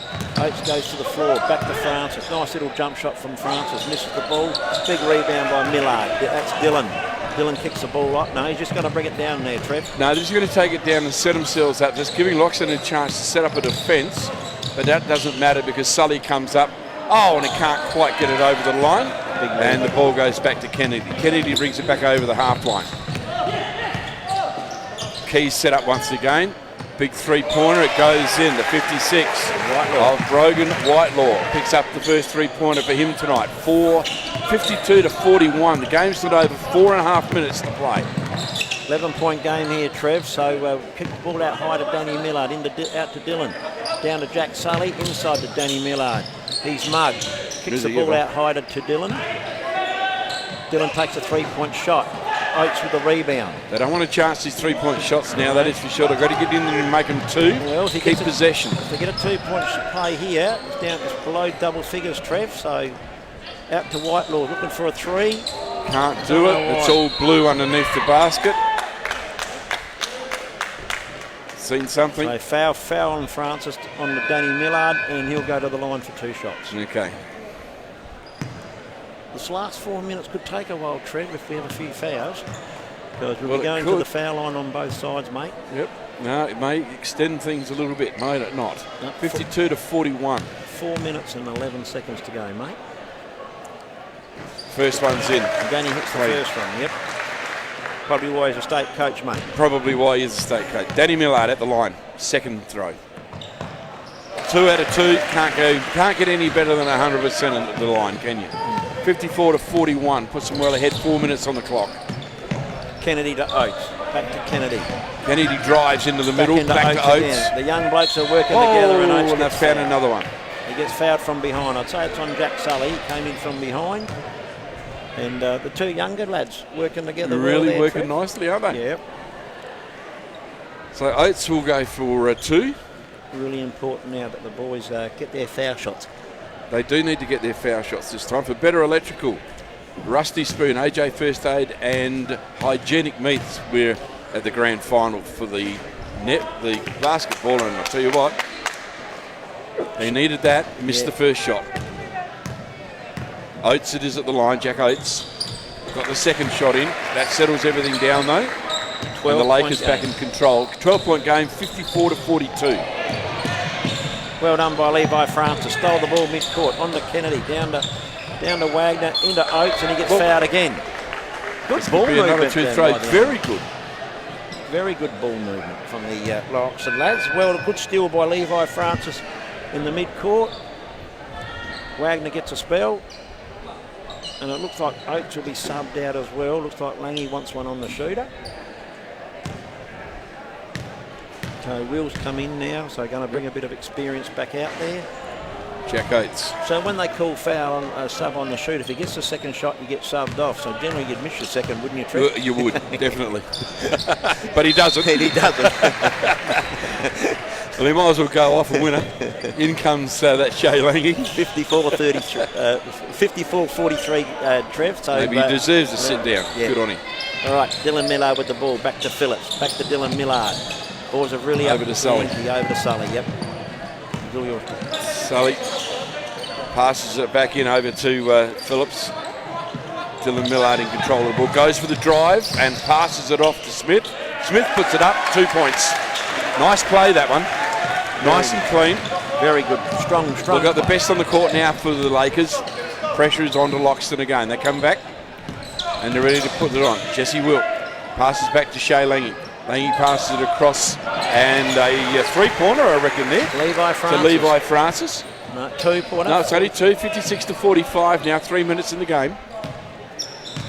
3 minutes left to play for the season here at the Berry Hotel Arena.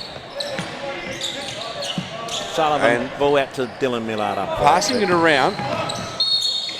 Oh, yeah, body foul his way in, a good body foul. Hey, I noticed Riley Haig over there with his shoes off, so he's either fouled off or he's injured, because we haven't noticed him in the second half. I haven't seen him in the second half at all, no. So whether he got fouled off or he got injured, Jesse Wills picked up his 4th foul. So it's quite interesting. Okay. He had a really ripping first half. He did, yeah. I hadn't thought about that. So Dylan Millard at the foul line this time. We go to the stripe, 56-45 at the moment. It's just over, or just, nearly 3 minutes left in the game, 2:53 left. Oh, and he's missed that. Don't want to be missing these. Get in behind him, Farmer. He needs a bit of help.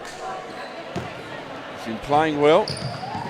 Gets that one in. Gets the second one in. That's the important one. Shay Lange brings it out. Gets the ball back down to the scoring end. It's Francis. Out to Lange. Lange goes for three-pointer. Can't quite pull it off. And in comes Whitelaw. Can't get there. Lakers back in control once again. Oh, there'll be something in this. No, there's not. Sully. At it again. He received it from Phillips. Phillips now moves in. Nice little piece of shepherding going on there. Wasn't too sure the ball was coming his way. Sullivan puts it up high. Can't quite do it. Shot clock goes off. And Danny Millard went to have a sit in the Loxton changing room. Young Jasper Hutchinson making his first entrance to the court for Loxton. Well, he is too. Okay. Just still playing under 16s, Trev, so he's about 14 years of age. Oh, well, good on him out there having a game. Yep. Finally getting a few minutes on the court in the grand final. Would have been quite frustrating sitting there. Good Kennedy, pass. he's been good tonight. Kennedy, nice pass, but it was a changeover, that's for sure. Dylan Millard in control of the ball once again.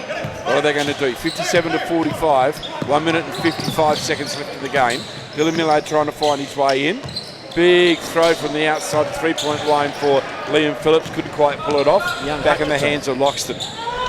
Here comes Shay Lange. He goes for the drive-through. Walks into a wall of Lakers and had to pass it back out. Rogan Whitelaw with a jump shot. Big rebound by Kennedy. Kennedy and can't still get can't it through. get it in. It just won't drop No, through. so Lakers are in control once again. 12-point game to Barmer. You would think they've got it now, Trev, with a minute 23 to go. Yeah, you would And think they've so. been the better team, so they Well, they deserve have. it. They deserve this. Yep. They really do. They Sure deserve do. this game. Dylan Millard in full control. Whoa. And a foul by Rogan Kennedy. There it is. Late call, but it was there. Yep, he looked for it. He looked for it just before the call. He wondered where a call was. So well done, Dylan Millard. He pulls another one. Another 2 points. Could be here. Coach Harmon's conceded. He's bringing Shay Lange off and he's bringing Oates on, and Rogan Kennedy's off for young Lockie Stevens, another youngster that Loxton's bringing through, coming out on the court to gain a few minutes. Okay, good to see that they're getting a bit of a run. And Barmer's side as well. Got the young lad coming on as well. First of twos goes in. Dylan Millard at the line. 58-45, 1 minute 14 in the game once this goes, but it's gone straight through. That's nice and clean, good scoring. Jess Will brings it through. Jesse Will passes it off to the 40 of Jasper Hutchinson. Hutchinson passes it off to Oates. Oates puts it up. Looks okay, but can't get it through. Stevens lad comes on first rebound. He'll be under the foul line now, Trev. Well, he will be, so he might be able to get himself a score in the grand final, Stevens. Plays under Lachlan 18s. Stevens. Yeah, plays under 18s for Loxton as well, Trev. So they're only young lads. Tall, fit-looking lad. Yeah. He might be able to get himself 2 points in the grand final. Yep. Scoreline is 59-45. 45 Loxton trying to make it 47 here. And like I said a minute ago, and Barmer played a very good game, had a very good year. They sat top second all year, right through the whole year with Loxton, and they've just shown tonight why, Trev. And why they were sitting at top. They played a very good team game. Yeah, they have. Controlled it well. And the guy standing down in front of us, mate, he's the barometer. Dylan Millard, he just controls the game, fully fit. He spent nearly 2 years on the sideline with a serious knee injury. Yeah, absolutely, yes. And he's looking pretty good in him, mate. Here we go. There's the first of two. He's got one in. Stevens, so he gets a score and his name in the grand final. Yep, 46 up to Loxton now. That's all you want for your career. Score in the grand final. Oh, and he only gets the one. And again, Jack Sully with another rebound. Sullivan has been everywhere. He's been very, very quick. He's been right where the ball is, right throughout the game. Pressure is on now. Dylan Millard. Will he drive up the inside? No. Passes it off. Passes it out to the 12 of Smith. The intensity's still there, good. It is. The intensity's still there, which is and good. Danny Millard missed the three-pointer there. Here comes Oates again. And he the ball travelled, and he threw it out behind him. and we'll go to a baseline throw-in. Jack Sullivan takes the ball. Now the full press is on. Too late. Game's almost done. 28 seconds left in the game. 25 seconds left in the season here, and the Lakers are in control. They'll be looking for another score if they can get it. 19 seconds in the game. 59-46. It's all the Lakers. He goes with the drive into Sully. Can he get a score? No. Rebound is taken by the 12. He does a great job and it goes over the top. We've only got 6 seconds left in the season here. And a big long throw. And they're getting careless now. There it is. Job is done. 59-46 is the final score. Barmera, your champions for the season. And some good teamwork out there tonight. And well deserved too, Trevor. Well, very much so, Les. Very much. Well done to the Adelaide refs for coming up to umpire tonight. I reckon they're coming, just remember tomorrow, Trevor. Tomorrow. We're back here tomorrow for all the other senior finals, grand finals, yes. and all the Div 1 junior grand finals tomorrow. So it's all being played here at Berry, at the Berry Hotel? Correct, with the under-18s Div 1 men, the final game at about 7:15. All right, so get on out here tomorrow evening as well. Yeah, and then tomorrow, Sunday down at Waikerie, it's about 8:30 in the morning, all the junior Division 2 grand finals are down there at Waikerie as well on Sunday, Trev. Worth the drive to Waikerie. So there's still more basketball to come, mate. There is. Well done to the Barmera Laker boys. Big Matt Sully's in his first year of coaching the Lakers as well. Some congratulations to Matt. And he's done a good job of it. He has. He has done a good job. He's just gone to show that you can do this all the way through. So final scores, Barmera Lakers 59 to Loxton 46. So we've got presentations about to happen now, Trevor. Yep. I reckon they're going to call the senior country champs teams onto the court. So oh, are they? Okay. I might just have to leave you for a little bit, and then they'll probably do the MVP. So I don't know which way Mick's going to do it. We'll wait till we see the nod. See what he says. Yeah. And who do you reckon gets the best player out of that game? It'll be either Jack Sully or Dylan Millard. I've gone Sully. And I think either one that's chosen will be it's worthy well of deserved. it. Oh, of course. And the one that misses out should have gone. It should be a tie, but it can't be. I know. But gee, I'm picking Jack Sullivan, to be honest. Yeah, I'll throw it up between both because I watch other sides of what Dylan does on the court too. But Jack Sully really stepped up. Well, everywhere you look, he was there. And Riley Haig was in the mix. He was in the mix there in the first half. So, like I said, I only noticed in that last quarter there that he was off with his shoes off. So whether he's pulled a bit of a niggler or he got 5 fouls, I'm not sure what happened there, mate. Well, I'm sure you'll get in amongst it and find out a bit later. But certainly it's been 2 great games for the finals, for the grand final. And, of course, the leading game was pretty nice as well. Well, while we've got the chance again, Trev, thank you to the Rusty Spoon Cafe in Loxton. Absolutely. Berry Better Electrical, AJ First Aid and Hygienic Meats. Again, for, I reckon, so many years, those 4 businesses have actually sponsored the grand final night, and they're always happy to do it. 1007, and again, a very, very kind thank you to you guys at 1007. They were great. Sam Taylor and his crew up there, and Timmy Vivian and that, always supporting us. Glossop High School Media, thank you so much. Yeah, again. GHS Media, we need new shirts, guys. I'll tell you all what, right, we need new shirts. They've done a really good job. Riverland Secondary College. Absolutely brilliant. Absolutely brilliant. For them to be jumping on board, possibly the 3rd year now, I'm not sure, Trev. Yeah, and they do an outstanding job. Mick Truss is about to do the presentations too now. So now I don't know if we can pick these up. We'll see. Are we able to pick up that that PA? You getting that? Okay. Okay.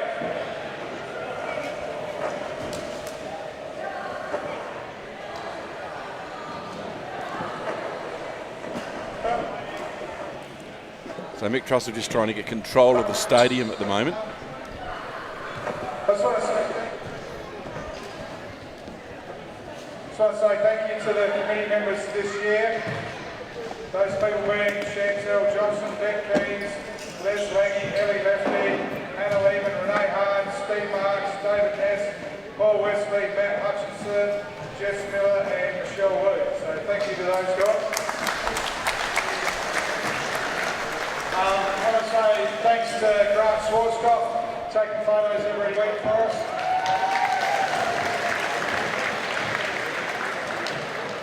Also want to say thank you to the umpires tonight who are just leaving. To Jared, Sean and Bella, thank you.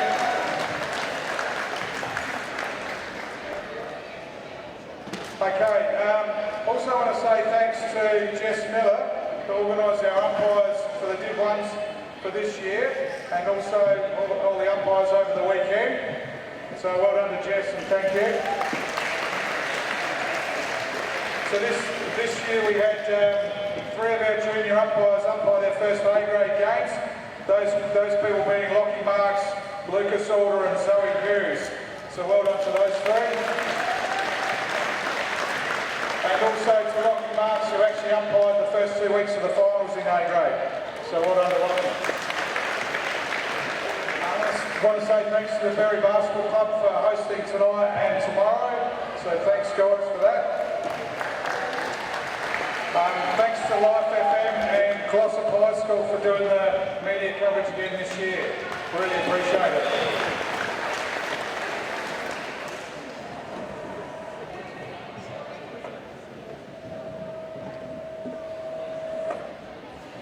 I want to say thanks to Dave Ness for running the DNS.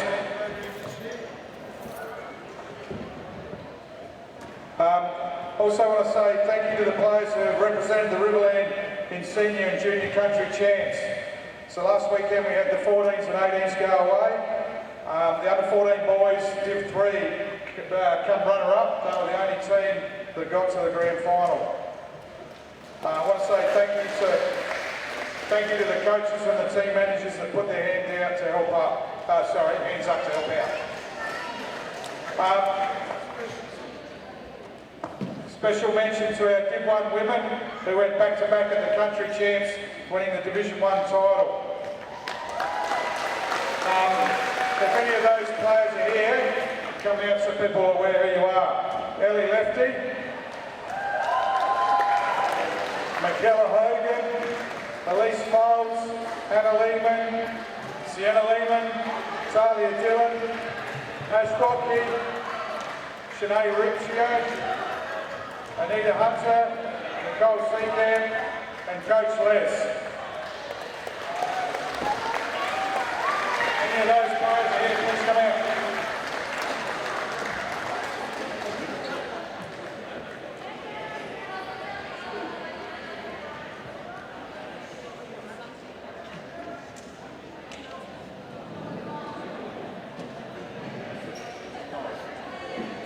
Now, also not normally parents